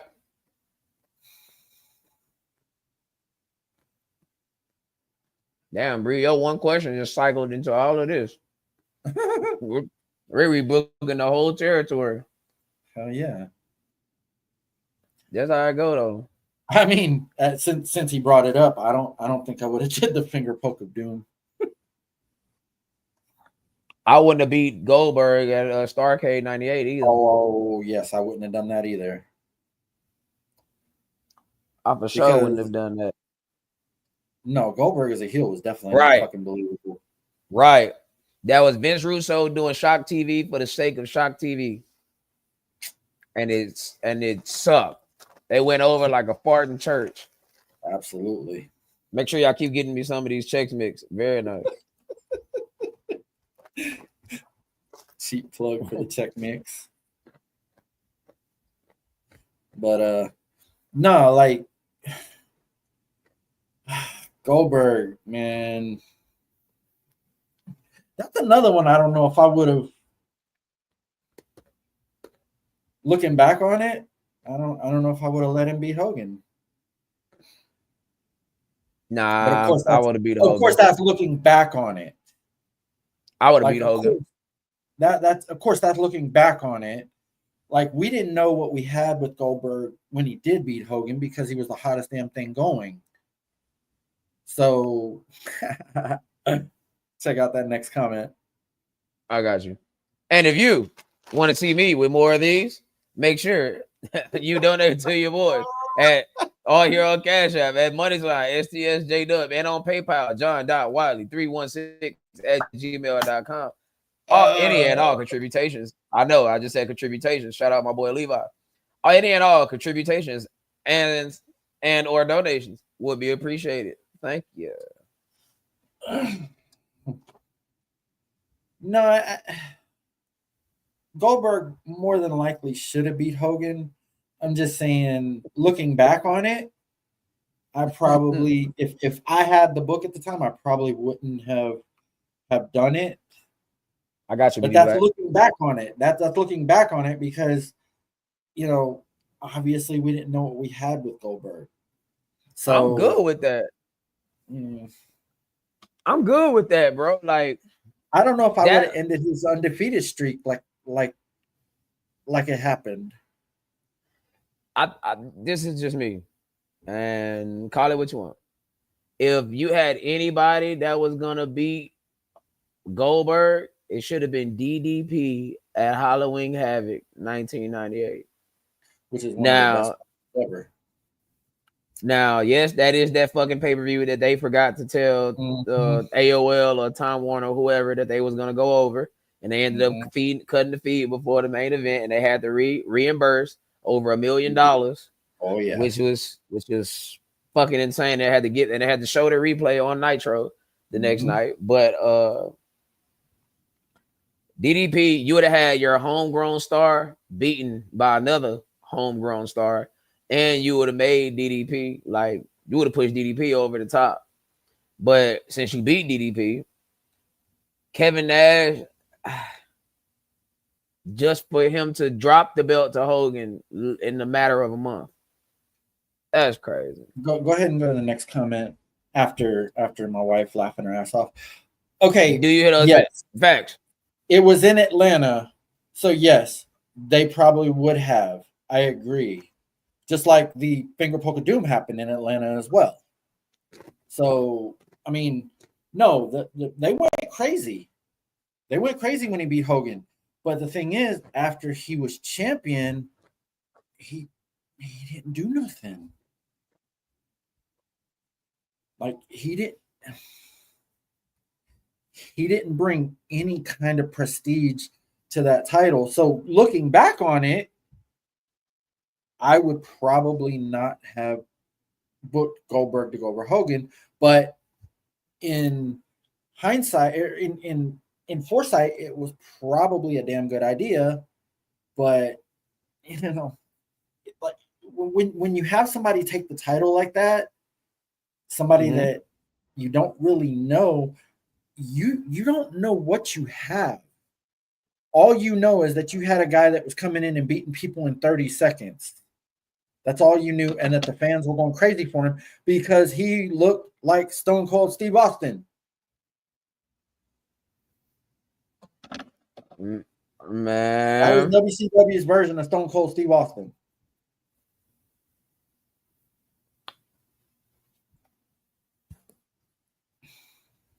I think that's disrespectful to Stone Cold. I'm not gonna lie. I think that is very disrespectful to Stone Cold. No, I'm not disrespecting Stone Cold. I'm saying that is the way they were booking Goldberg. That is the way they were booking him. He had the black trunks. He had the goatee. He was bald. That is Stone Cold. They were trying to create their own Stone Cold Steve Austin, and it blew up in their fucking face. Because Goldberg, unlike Stone Cold, could not wrestle for shit. Now we're gonna get ourselves into something here. It didn't really blow up in their face per se, like you thinking, because for 83 straight weeks with Stone Cold Steve Austin on the other channel, they was getting their ass kicked in the ratings. I'm just saying. And had they not done Back other then, things, that was important. Yes, the ratings had were they not important. did other things outside of Goldberg, because Goldberg was the one thing that they was doing right. The other things is what circumvented those 83 weeks. I'm sorry, And luchadors, the damn luchador matches were fire on WCW every week. And they did right. promote But when you Goldberg's had the streak. NWO coming out on television, what? They Like didn't promote what? it seemed like Goldberg's streak was going up by like 15 every week. Like, Oh yeah, they definitely manufactured the numbers I think for sure. his streak was more like 90. It definitely wasn't 173, but you know, it just seemed like every week that number was going up by like 9, 10, 15. Like, Oh yeah, they definitely was watching the numbers. they fudged those numbers, but they also at the same time should not have let it end the way it did, because once Kevin Nash beat him and the streak was over, where do you go with Goldberg after that? Because you already put Where the do world you go with championship on Goldberg? him. Because you already put your big title on him. He didn't hardly And you do put the anything. US on him. You did put the US belt on him. He was a double champion for a little while, and then he gave up the US title. But once Kevin Nash beat him and ended the streak, which Kevin Nash booked himself to do, by the way, where do you go from there with Goldberg? Hogan wasn't going to lose a second time to Goldberg. Nope. Hogan is too savvy of a businessman to let that happen. Hogan was not losing to Goldberg twice. If anything, Goldberg was going to get that belt back, and Hogan was going to beat Goldberg. You would have saved Savage, huh? Say what? You would have saved Savage that one day reign. But like, I mean, Goldberg did nothing after that streak was over, because that was all he had, plus the title.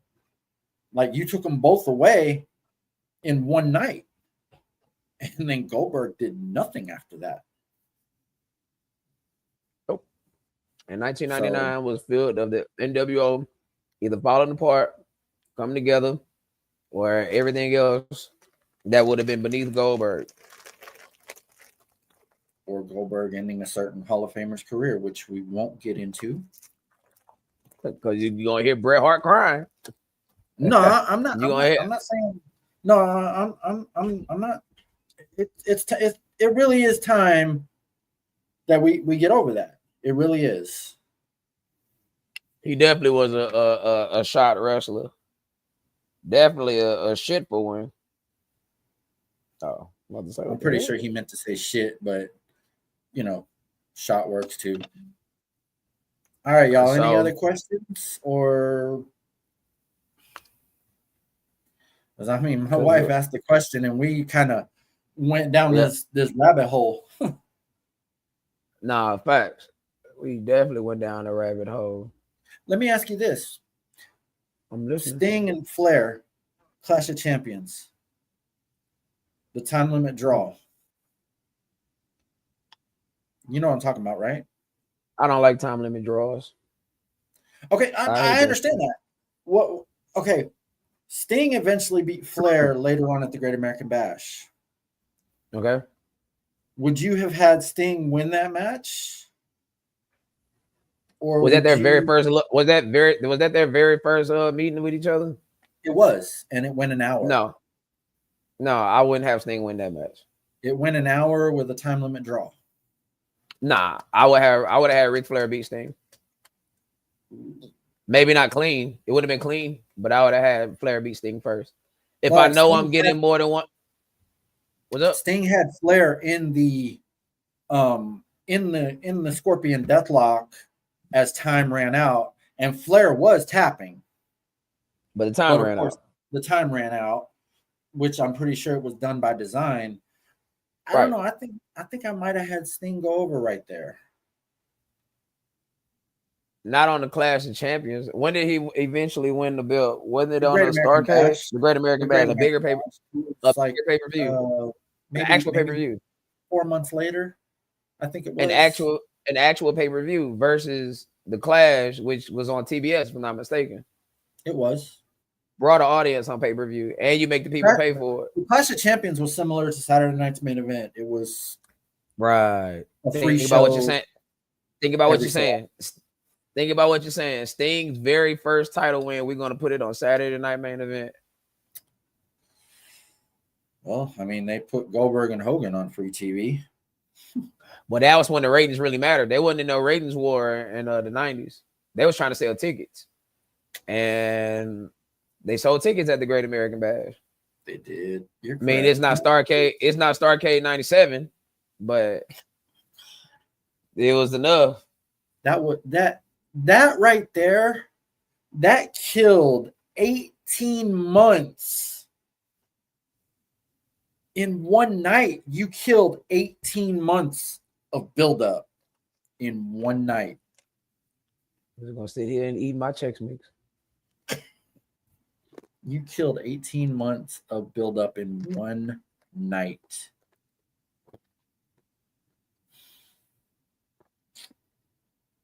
Mm-mm-mm. Not the match you're talking about. You're talking about the Clash.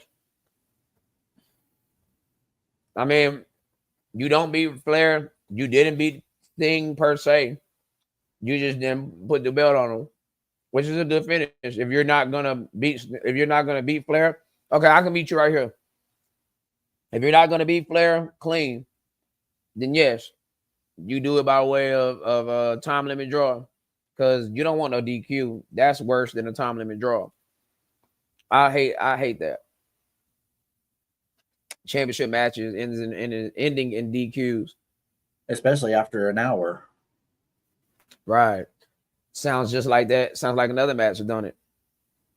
You wait an hour just to go for a tie, just for the dude to win in 15 seconds, 25 seconds into overtime. That's pretty terrible. That's why it's one of the most overrated matches in history. Oh, it's the most overrated match in WrestleMania history, at least. No, Sting had his moment, but then, But... Well, my peoples, my peepettes, my heels, it's been a great show coming to you live here on this Thursday. Please do not forget, we will be back to our regular scheduled. Hold on, let me take that down. Our regular scheduled programming on Tuesday, 4 p.m. Central, 5 p.m. Eastern. And without any further ado, you know how they like to say it. Ladies and gentlemen, boys and girls, children of all ages, STS proudly brings to you is tag team champions of the world. He's not the Road Dogg, Jesse James. I'm not the badass Billy Gunn. And we damn sure is not the New Age Outlaws. And if you ain't down with that, we got 2 words for you. Fuck you. Y'all be good. Peace. Like the guy at that fucking Alabama game. Yeah. Peace. Nah, that was Clemson, wasn't it? The dude that was like that. Yeah. No, that was Alabama. That was Alabama